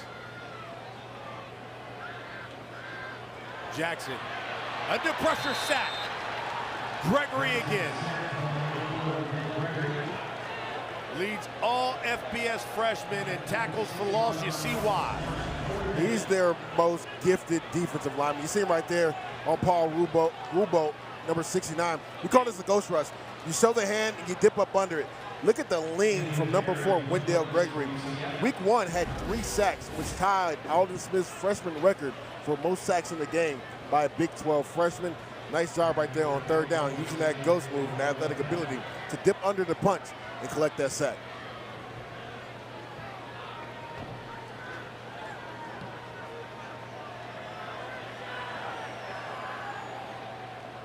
Fair call.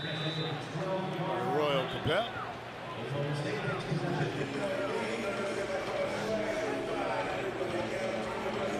little bit of a defensive battle here because in this third quarter, right? Well, you talked about it even at the top. Yeah. You said both of these programs are going to rely on their defense, which has been stepping up here the past few weeks. Without a doubt. We talked about the Cowboys defense and how they played really well the last 3 weeks. The Knights, for most of the season, besides last week, have played really well.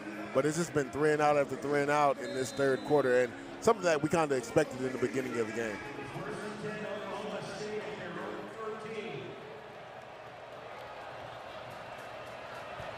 From their own 13.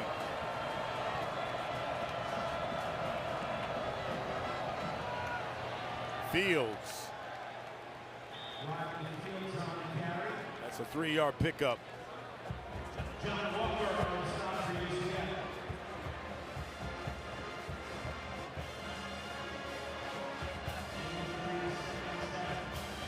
You're Oklahoma State here. You just got the ball to Rodney Fields. I said they needed to do that a little bit more. Gavin Freeman is your other big playmaker. Right here, would not be surprised if they move the launch point, right? Move the pocket, bootleg, get Zane Flores out, outside the pocket so we can see the entire field and get the ball to Gavin Freeman, who's really good in space.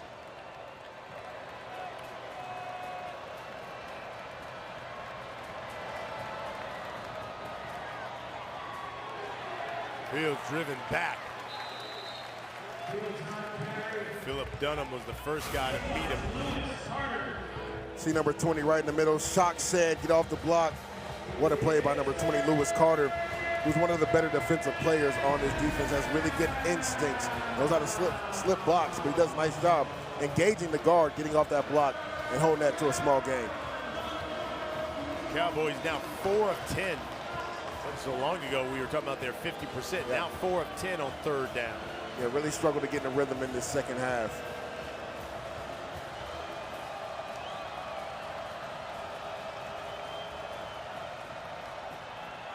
Pressure off the edge, sack. It was only a matter of time. This time it's Isaiah Nixon, the redshirt sophomore. And he's a backup defensive end, but him and number 99, Jamal Johnson, play extremely hard. Nice job bending that edge. He just really runs the hump right there. Throws a rip move, leans inside out, and finishes at the quarterback. And I love that he swiped at the football, couldn't get it. But what a rush by Isaiah Nixon. Running that hump, getting on the edge, and getting the Knights off the field on third down. And getting his first sack of the season. Jackson with the fair catch. The Knights with the football, down 7.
It's win and you're in. Look at him go.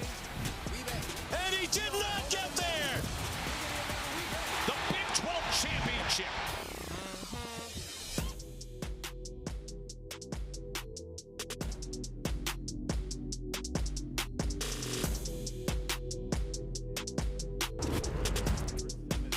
At noon on ESPN. First and 10 here for the Knights. From their own 45. Montgomery to midfield. 3 minutes left in the quarter.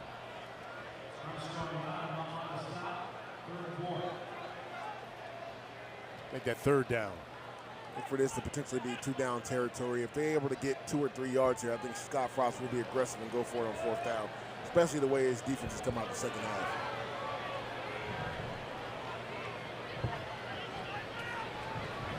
'69 move. And a flag.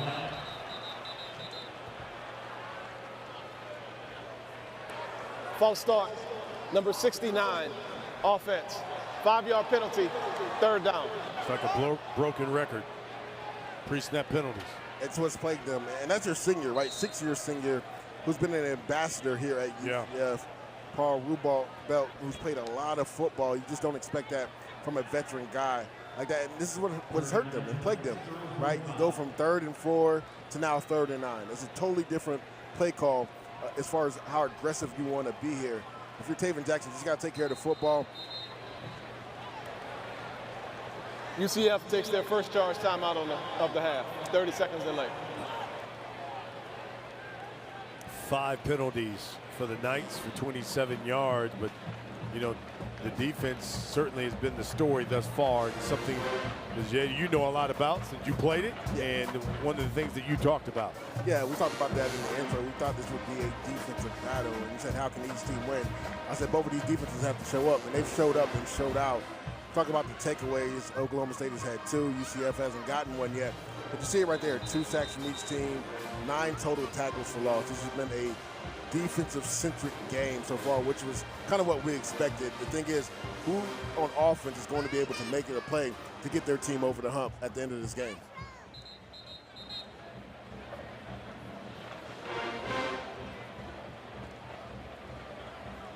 Scott Frost, you're probably ripping your hair out that you had to burn a timeout early in the second half, right? You still got another quarter to go. You already used 1 timeout.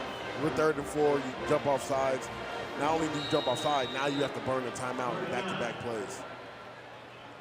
And looking at 3rd and 9.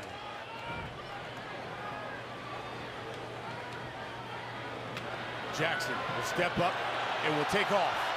He's got a first down.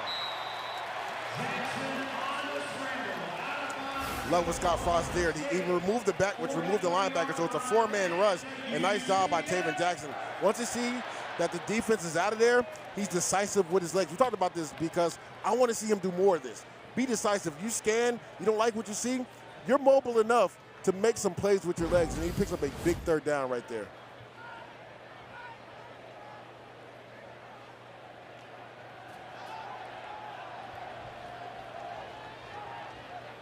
Got about 90 seconds left in the quarter. Jackson under center. Gives it to Montgomery.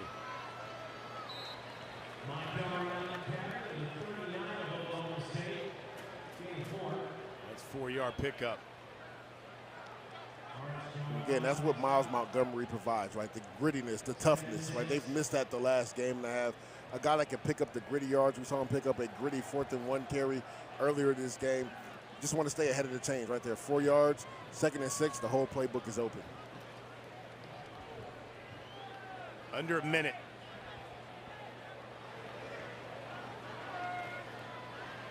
Montgomery, first down and a flag. Yeah, they're going to get 69 again. Paul Rubel on the hold right there on the edge. Holding, number 62, offense. 10-yard penalty, 2nd down. To the left of your screen right here. And right there, that's number 62, Jabari Brooks. Looks like his hands were inside. Maybe got out a little high at the end of the block. Ref throws the flag. And that's the thing, as an offensive lineman, you don't know where the running back is running. You're going to see number 62 to the other of your screen. Number 17 right there. Havali Kafusi is the one that reaches out that forces that hold call. Jaden Nixon is checked into the backfield for the Knights. Jackson, plenty of time.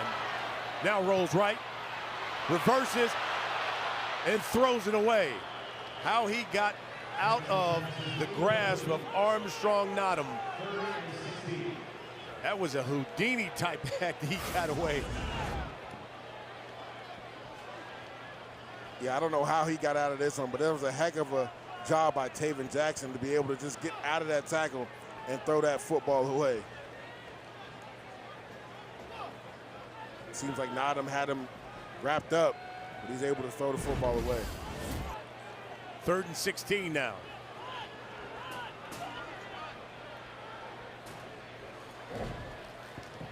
Pressure. He'll take off and brought down. Malik Charles. David Jackson getting up a little slow, and Malik Charles is down too. He's down. Keep in mind, he's playing with a torn labrum in his shoulder. He will have surgery, they said, as soon as the season is over. Shows you the toughness that kid has, right? A lot of players would have shut it down. Maybe got that fixed. The coaching staff, man, they said they love this kid, right? He continues to fight, and you see him right there. Look at the effort right there off the edge. He beats him with a two-hand swipe, chases down Taven Jackson. You'll see him at the top of your screen, and he's dealing with that right shoulder injury or left shoulder injury. You see the brace right there, right? And even when he was hurt, you see him trying to reach and get the football right there. That lets you know where his mentality is. Yeah. I love that. I just hope he's okay, because he's shown through adversity like what a college football player should be all about, right? He's putting a team in front of his own personal needs by continuing to fight through this injury to play for his brothers. Had a big collision in that Kansas State game last week, got carted off the field, but they said it was more for precautionary reasons, and even told the coach that I'm playing next week. You can see he's in here. He's got the torn labrum. They've already they've basically scheduled the surgery for right after the season. But he said, I'm going to finish the season out. Yeah, that was a scary look last week, right? Anytime you get carted off the field, you just never know. But again, to see this guy out here, we saw him already make a sack earlier this game right there, almost another sack, chasing down Taven Jackson. He just continues to fight. And this era of college football, where so many other guys would have shut it down, right, and just only think about themselves, he's laying on the line for his brothers and his teammates. Out of Arizona. Started his career at Northern Arizona and West Georgia. Now Oklahoma State.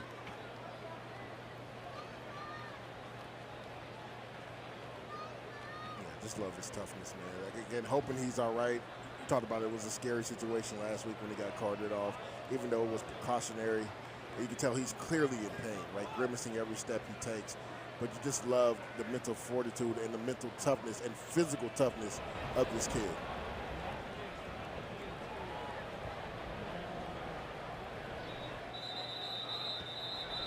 Maybe holding the wrist right there. Yeah.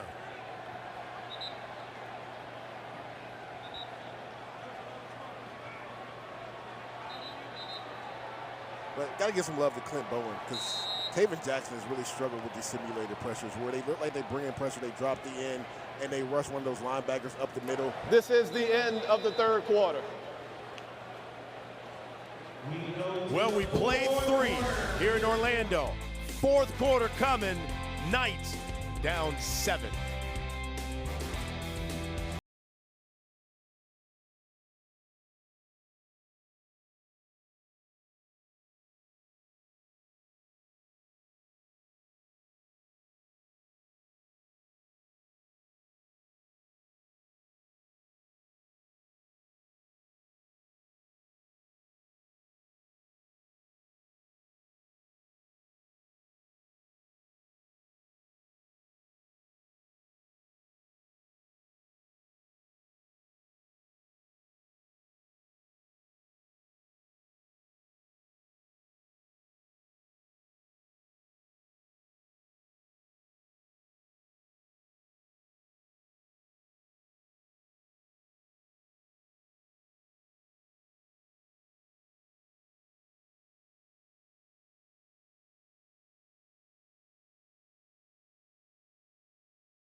Started the fourth quarter. UCF punting away from midfield. Almost blocked.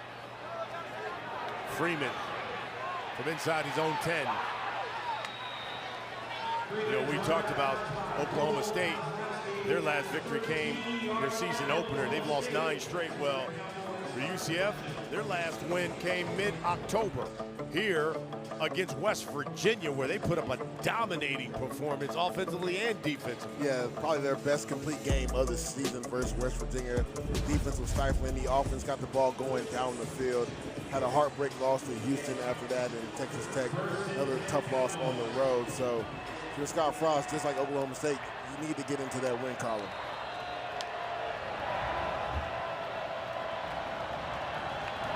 Knights have lost 3 straight coming into this game. Flores throwing, incomplete again behind Sam Jackson. And if you're Sam Jackson right there, you have to understand that zone coverage, if there's a linebacker sitting there, just spot up for your quarterback. He continued to run the route. Zane Flores was expecting him to spot up, so that's why that ball was behind him and not right on his chest.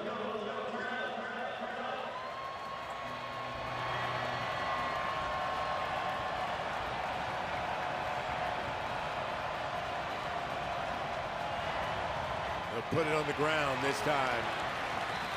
Ilahi with the carry. Pickup of 2. 2 defensive tackles inside doing work. Number 95 and number 92 right there, R.J. Jackson.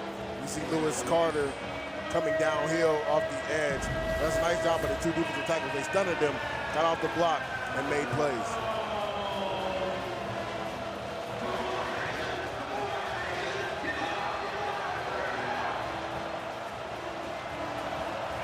Third and 8. From their own 15. Low snap, flag.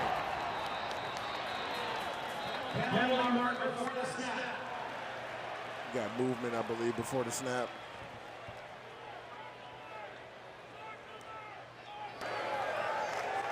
False start. Offense. Multiple players move, but the center did not snap the ball. It's a 5-yard penalty. 3rd down. Yeah, so the center double clutched it before snapping. It seemed like everybody else was on that snap count. And then Zane Flores takes a nasty hit right there from Malachi Lawrence. Wouldn't be surprised if Oklahoma State just hands the ball off. You remember they were in this scenario earlier in the first half, 3rd and 13. They just ran the ball and punted it away. 4 of 11 on 3rd down. Valahi.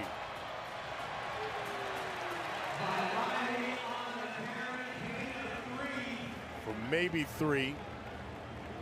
And they'll punt it away.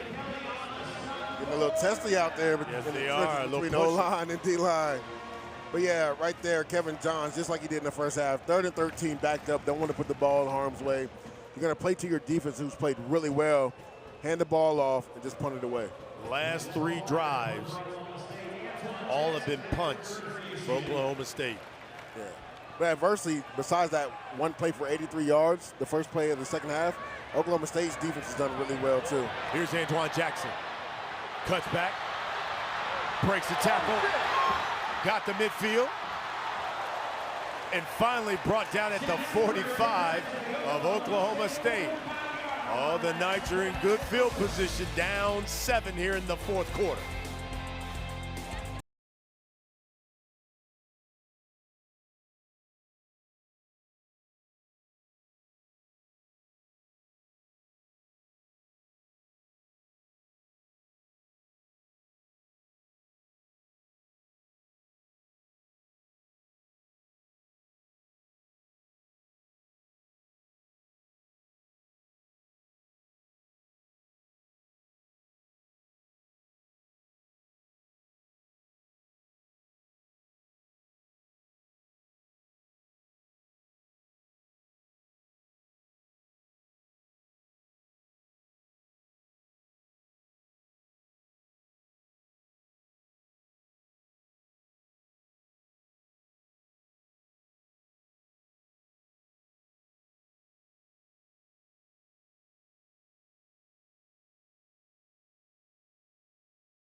Fourth quarter, 14-7. You know, it's senior night here at UCF. They honored 25 seniors before the game, including Paul Rubelt. This guy's one of the longest tenured nights. 5 years, 6 seasons here in Orlando. And listen, family didn't even come across the country. I'm talking about from a different continent, from Frankfurt, Germany. Congratulations to Rubel, wrapping up his collegiate season here in Orlando. That's complete to Wayden Charles. Nice job by Taven Jackson. Off-platform throw here. You see the pressure up the middle by number 5, Brian McCoy Jr. He's able to find Wayden Charles uncovered down the left sideline. There's Paul.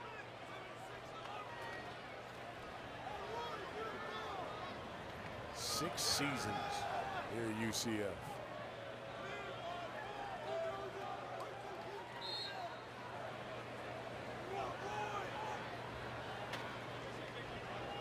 Call it 2nd and 1 for Montgomery.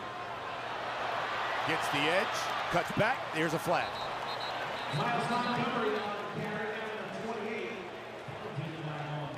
There's going to be a hold on number 0, Dylan Wade. Originally, the side judge didn't call it, but he threw the flag late.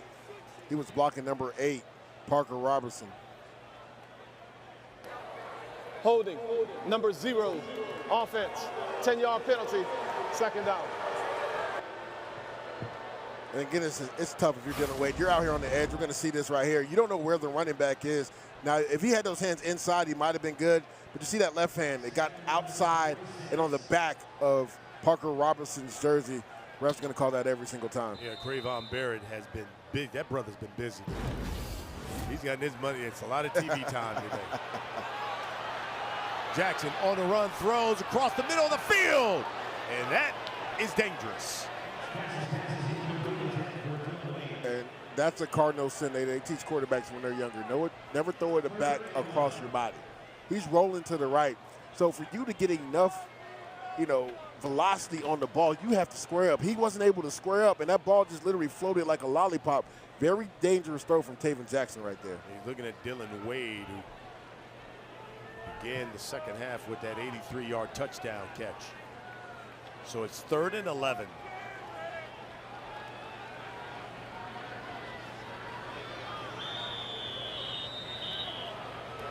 Oklahoma State takes their first charge timeout of the half. Clint Bowen, it's a coordinator, wants to call a timeout. You can see him right there. 30-second timeout. And this is a big 3rd down. We've seen twice Antoine Jackson have really big returns. Yeah. Gave them really good field position. Right. And it hasn't boded to anything yet. And now you're in 3rd and 11. There's not a lot of plays in the playbook for that. So it'll be interesting. If they're able to pick 5 or 6 yards up, I could see Scott Frost going for it just because how well his defense has pitched a shutout in the second half. But they have to get something going. They have to start paying off this good field position.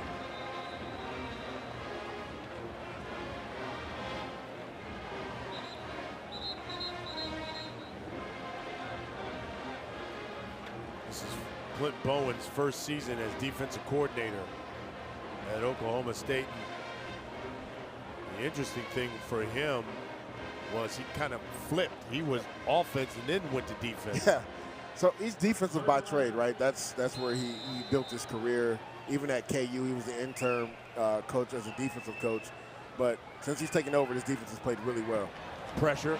That pass is complete to Speedy Thomas. He's a couple of yards shy of a first down, so I'm sure they'll go for it. That's a pickup of 8. Yeah, love the play call. You move the pocket, sprint out to the right. Taven Jackson's comfortable throwing on a run. Simple out route from Speedy Thomas right there. Hits him in stride to get it to a 4th and manageable. Looks like the freshman, A.G. Adai, has checked into the backfield alongside Jackson. 4th and 2. Jackson. Complete. A flag, though, to Wayden Charles. Charles brought down inside the 10. Yeah. So it's going to be on Oklahoma State. Adai was held out of the backfield. That's a gutsy throw by Taven Jackson, right? Because he wanted to go to the flat. It was taken away. Finds Wayden Charles, spots up in zone, hits him in between the numbers. A nice run after catch by Wade and Charles. But that's going to be a defensive hold on the Oklahoma State Cowboys. Should go down as a 27-yard pickup. Holding, defense. The penalty is declined. The result of the play is a first down for UCF. Yeah, you're going to see to the left of your screen. The foul was on player number 30. Right here, number 30, Trip Wright. He's going to grab a die. You see him right around the shoulder pads. That's holding. But again, under pressure and duress. Nice throw by Taven Jackson. Off of one leg, he kind of almost like a fadeaway jumper right there. Finds Wade and Charles in zone coverage. And again, nice run after catch by Wade and Charles. Almost gets to the end zone right there. First and goal. Jackson. He's going to keep it to the 5 and brought down at about the 2. Brandon Rawls brings him down. Yeah, Clint Bowen starting to add and bring some pressure. Nice job by Taven Jackson stepping up in the pocket. And again, being aggressive with his mobility. You don't like what you see down the field, take off, use your mobility. Again, almost gets into the end zone. Nice effort play right there by number 6, Brandon Rawls. Second and goal coming. They get in that red zone, usually they score. They go heavy. Direct snap to Montgomery, and he is met and driven back. Wendell Gregory was the first one to meet him. Nice job by number 71 in the middle too, Aiden Kelly. And they brought in a lot of beef. They brought in 2 extra linemen. They put them at the fullback position, run a split zone. You can see number 71 right there in the middle. He spins off, comes back, and makes that play. But it all started with number 33, Kyron Duhan. Does a nice job. Davi Belfort has come in at quarterback for UCF.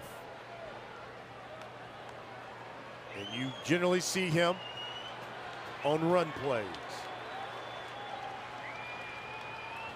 He has it. Belfort to the outside, and no! Brandon Rawls denies him. What a read by Brandon Rawls. And Davi Belfort is a fast, athletic quarterback. He's able to beat the block to the outside. I think that's Miles Montgomery that tried to block him. But he read that all the way. See him from the inside out track. He makes Miles Montgomery miss. You see Miles is like, dang.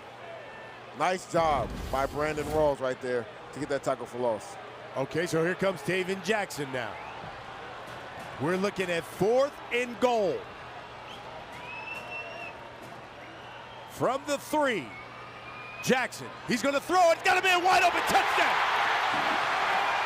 Wade again.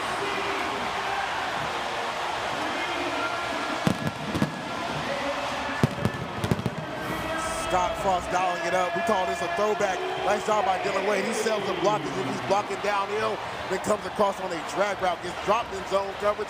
Call that a throwback tied to the tight end. Nice play call by Scott Frost, waiting to use that play at the right time. And the Knights 1 extra point away from tying it up.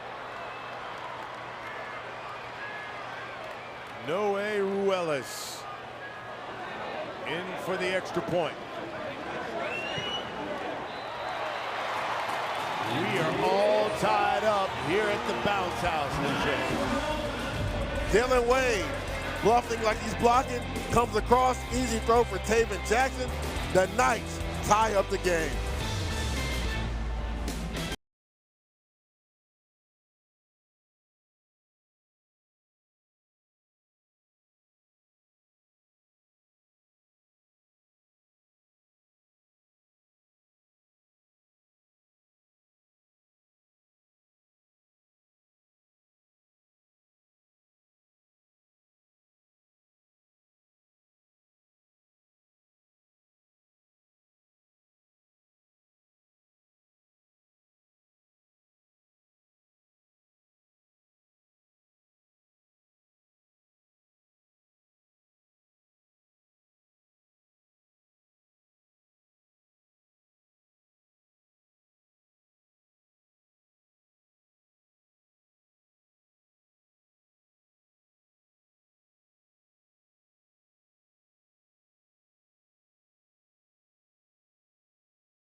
Well, they call this place the bounce house for a reason.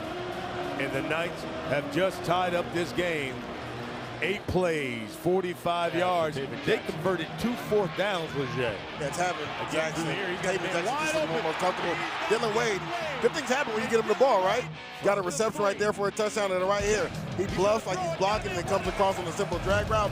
Another touchdown. Get the ball to your playmakers. They make plays for you.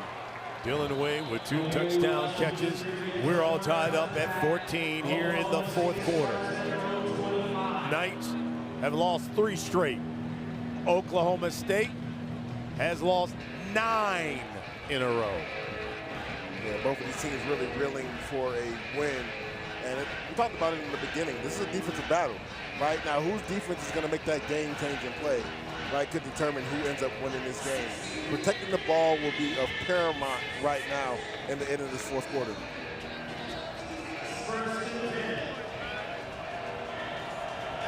Scott Frost said, I love my defense, but I want to see my defense win a game for it. Flores throwing and overthrows his receiver.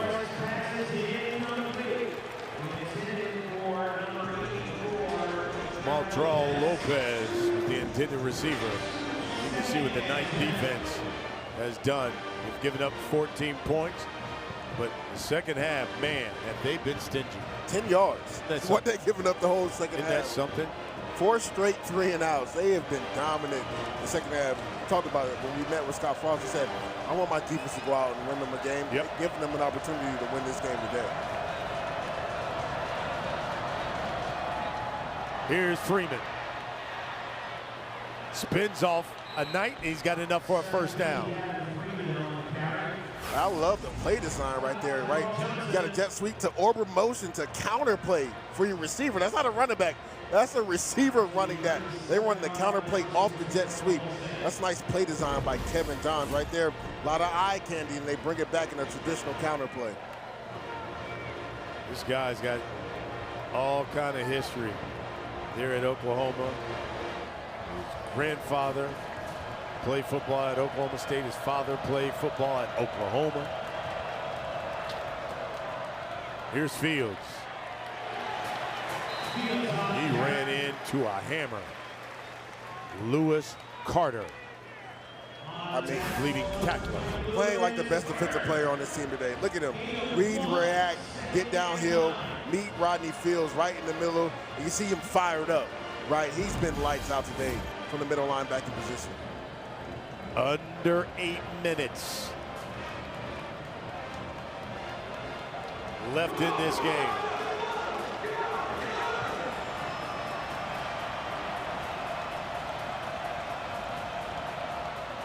Fields again. Tried to get through a little crease.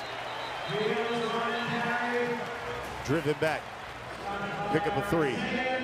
Nice job by number 6, Isaiah Nixon, who had that sack earlier in the second half. Does a nice job setting the edge, but then falling back inside to get that tackle for a small gain.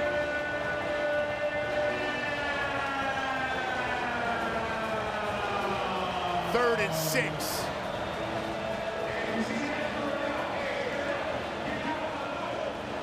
From their own 41. Seen a lot of edge pressure these last couple third downs. If you're Zane Flores, got to get rid of the ball quick.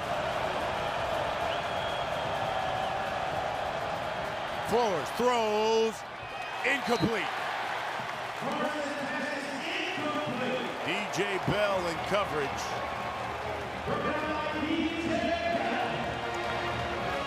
And because I said you got to get rid of the ball quick, and it's a good thing you did because Malachi Lawrence was coming off the edge. It's a nice job in man coverage by DJ Bell. You're going to see him to the right of your screen at the top of the route, doesn't get pushed back on the come by, and then doesn't interfere, right? Uses that left hand to dislodge the football. That's nice man coverage right there by DJ Bell.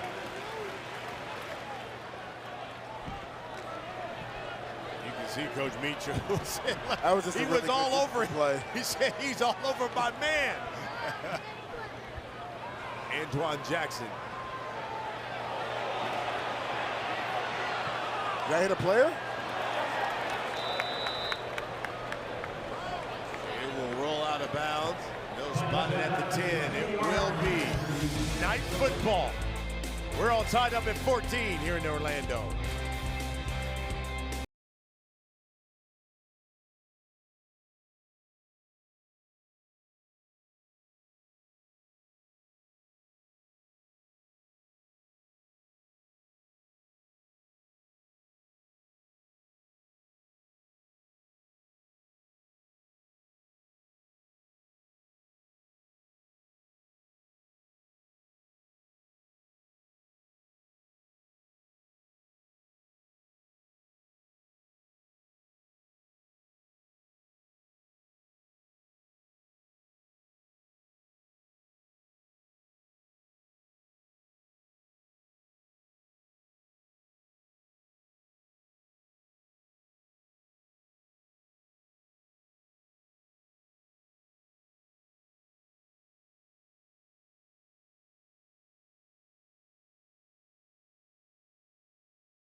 Welcome back, Orlando. Coach Meacham trying to fire up his troops.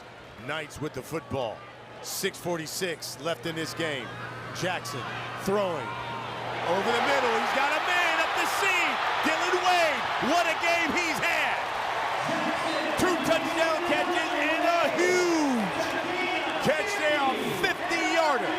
Because what did we say? Get the ball to your playmakers. They love getting them ball down the seam. This is a nice layer throw over the linebacker before the safety can come downhill. Nice throw and catch and run by Dylan Wade. Got to get it to your best playmakers with the game on the line.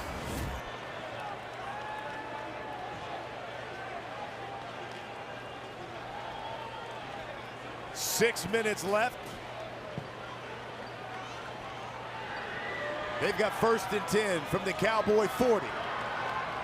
Montgomery right up the middle, lowers the shoulder.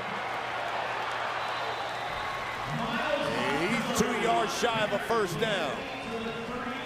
They go extra offensive lineman here, number 73, Jacob Mayava. They have him as a tight end and an extra lineman.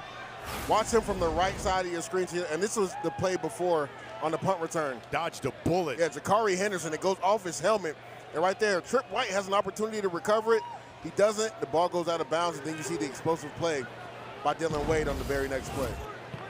That was the punt. Gave the Knights the football, but man, they dodged the bullet there. So 2nd and 2. And it's Montgomery, and he got maybe a yard. Right off his helmet. That's a heads-up play by Antoine Jackson because he sees it right away. He's trying to go recover it. Trip White just isn't able to fall on the ball, and like you said, the Knights dodged the bullet right there.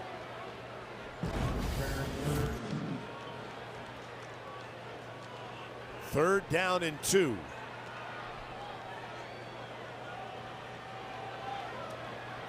You're already in field goal range with your kicker. They'll go 2 tight ends here. Montgomery lowers the shoulder, on Cam Smith. And it should be enough for a first down. That's the thing about Miles Montgomery, no fear dodging. If he knows where the first down marker is, he's dropping his shoulder to get it. That's a nice tackle by Cam Smith, the corner, showing up in run support number 3. But what a physical run by Miles Montgomery. Montgomery left the game after lowering that shoulder. So Jaden Nixon is now in.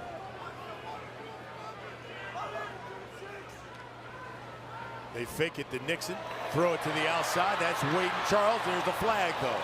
Jacksonville takes it to Wade Charles, penalty marker on the play. I don't know if they're going to call a legal man downfield by the offensive line. It's an RPO again. Ineligible player downfield on the pass, number 80, offense.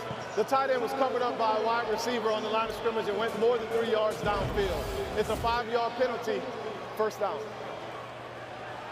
So because that's an alignment issue, right? The tight end should be eligible, but because he was covered up by the receiver who should have been off the ball, he is ineligible to go downfield. So he was the blocker that went downfield on that RPO, and that's why it was an ineligible man downfield. Again, for Scott Frost, comes down to execution. You got to execute the finite details. You're supposed to be off the line of scrimmage, be off the line of scrimmage if you're a receiver. They'll keep it on the ground to Nixon. The former Oklahoma State fumble the football. Jaden Nixon on the carry.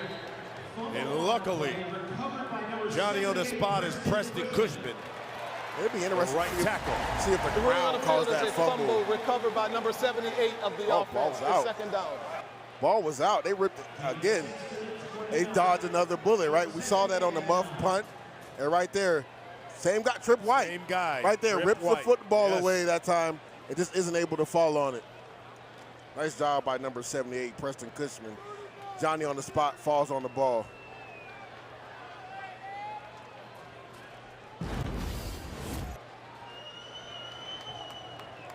.230 left in this one. And again, a full start.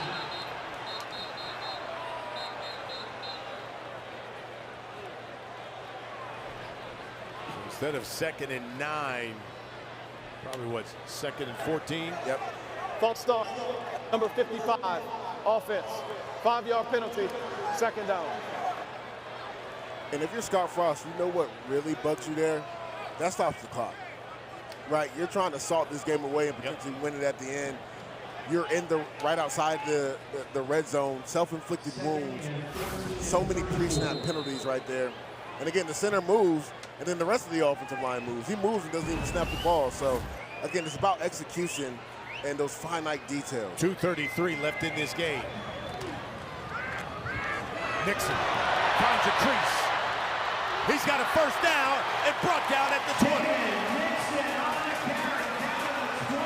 Against his former squad, he picks up 14 big yards for a first down. Outside zone, good job by number 64 blocking right there.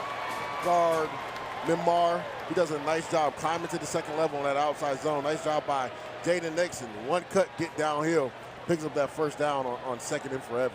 And we have come to the 2-minute timeout. This is the 2-minute timeout. All tied up at 14. 2 minutes left in this game. The Knights at the 20-yard line. It's 14-14. The finish when we come back.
2 minutes left in this game. We're tied up at 14. It's the Knights with the football. They will have 1st and 10 from the Cowboys' 20-yard line. Oklahoma State has lost 9 straight games. UCF has lost 3 straight. They need to win their last 2 games to become bowl eligible. Yeah, if you're Scott Frost right here, you're right at the red zone marker. Going to probably run the ball 1st down, make Oklahoma State use their timeout. 2nd down, would not be surprised.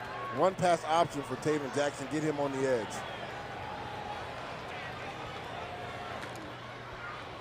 It's Jaden Nixon. Let me tell you something. He was basically a shoestring away from scoring. Oklahoma State takes their 2nd charge timeout of the half. Clock operator, please reset the game clock to 1 minute and 54 seconds. You're going to see it again. This outside zone, they like running this play with them. Right there, number 88, Landon Dean does a really good job collapsing from the left to the right, coming down the line of scrimmage. If he isn't there to shoestring tackle him, he gets to the 2nd level, it's nights out. Yes, it's nights out.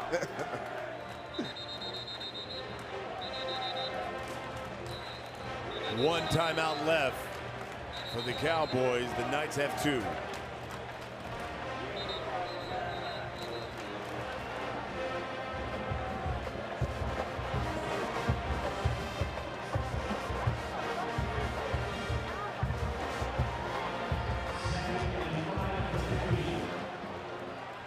Jaden Nixon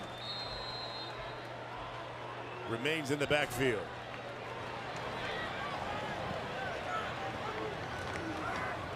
He gets the call.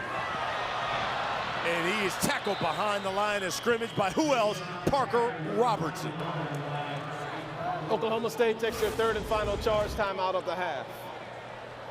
And if you're Jaden Nixon there, you just got to know when the play is over, right? You don't want to lose yardage right there because you want to give yourself an opportunity on 3rd down to pick up this 1st down and essentially salt the game away. Right there, he bounces it to the outside. And mama, there goes that man again from his safety position. Parker Robinson, he's not going to miss tackles in open space. But right there, Jaden Nixon, just put your head down and gain 1 or 2 yards. And coaching staff talked about that too. They said he's really good at the 2nd level, but sometimes you can have plays like that that are negative plays.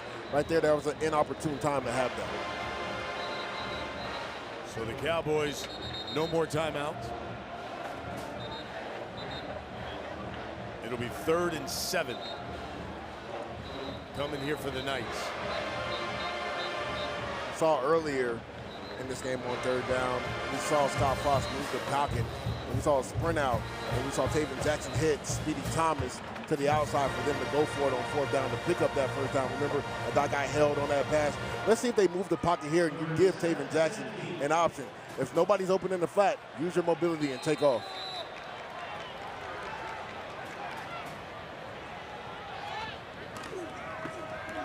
On the ground, then Nixon, and driven back again.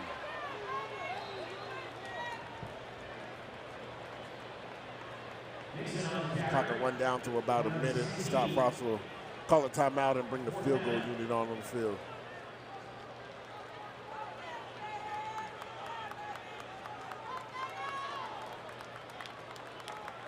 And if you're Scott Frost, it's good that you got Noe Ruelas as your kicker. He's a Luke Groza semifinalist. His career long is 54 yards. On the season, 14 of 16.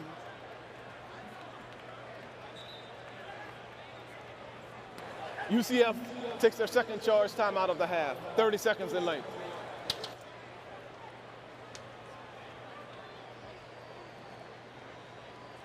He'll be looking at a 34-yarder here.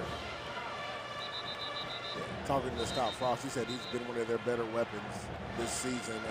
Big leg, this is well within his range. Talked about him going 14 to 16 on the year, taking that nearly 90% success rate. So, again, this is in his wheelhouse.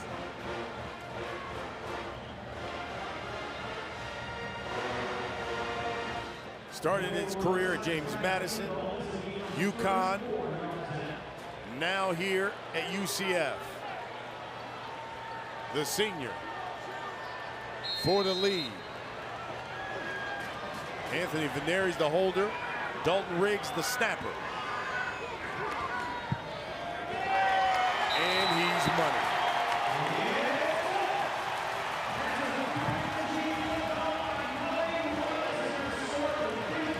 So with less than a minute left, the Knights take their first lead of this game. Yeah, big drive for Zane Flores and this Oklahoma State offense, who been kind of stalled out this second half. The clock isn't in front right now. You have no timeouts. You want to make sure everything is down the field, at least 10 yards. Work the sidelines as well. But what a job by Morellis, right? Ice in his veins, come in, kick that field goal. Less than a minute left to put his Knights up, 17-14. You can see why. Again, Luke Rosa, semifinalists.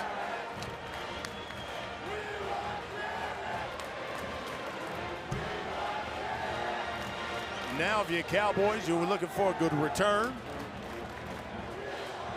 No timeouts in under a minute.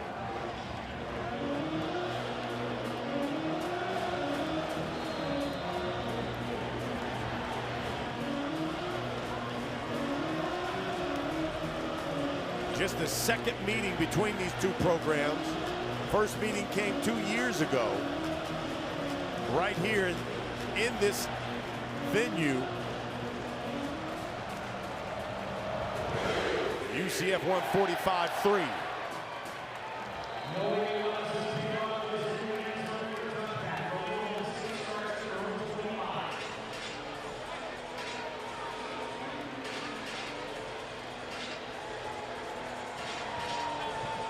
So here comes Flores. 13 of 27. He's thrown for 124. A touchdown. No interceptions.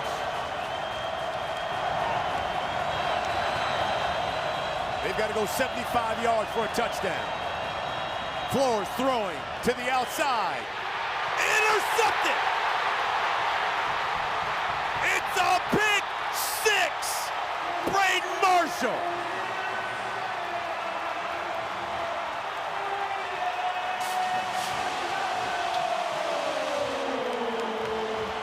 Jaden Bellamy tipped it. And Braden Marshall comes up with the interception, who steps out. And they're in zone coverage, and I thought Jaden Bellamy didn't get enough depth, but he gets a hand on it. A nice job by Braden Marshall running to the football. They always say, get to the football, good things happen. Tips and overthrows, got to get those, because Coach Frost said he wanted his defense to win him a game. The ruling on the field is an interception. After the interception, the runner stepped out of bounds at the 10-yard line. After the play was over, unsportsmanlike conduct, number 21, UCF. It is his first unsportsmanlike conduct foul of the game. It's a 15-yard penalty. First down, UCF. Like you said, if you're Alex Grinch, DC, you're going to take it. Without a doubt. I mean, you give up no points in the second half, only 14 in the first half, multiple 3-and-outs, and then the turnover to end the game. Again, Scott Foster, we talked to him in the meeting, said we wanted his defense to go out and win the game. They sure did that today.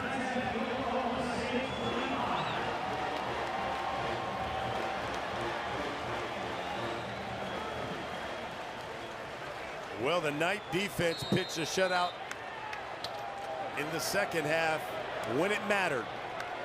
Offense puts up 17 points.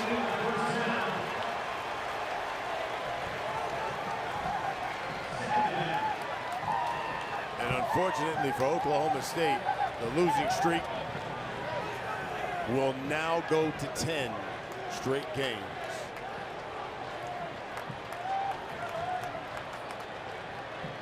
UCF will come away with their 5th victory and now just need one more to become bowl eligible. Final thoughts? You love that the Knights came out in the second half of the tell of two halves, and they fought their way to victory, right? The offense got things going with different ways. They tied in. We saw some tough runs from Jaden Nixon. But we talked about it because now this gives them an opportunity to extend their season. They go to BYU. They have to win that game. But you had to win this game for that game next week to even matter. 10 straight losses now for the Cowboys. The Knights with their 5th victory of the season. Well, for Leger Douzable, the former Knight, I'm Brian Custer, saying so long here from Central Florida. Final score, UCF 17, Oklahoma State 14. All games airing on the ESPN networks are streaming live and they're archived on the ESPN app. This has been a presentation of ESPN. Good night from Central Florida.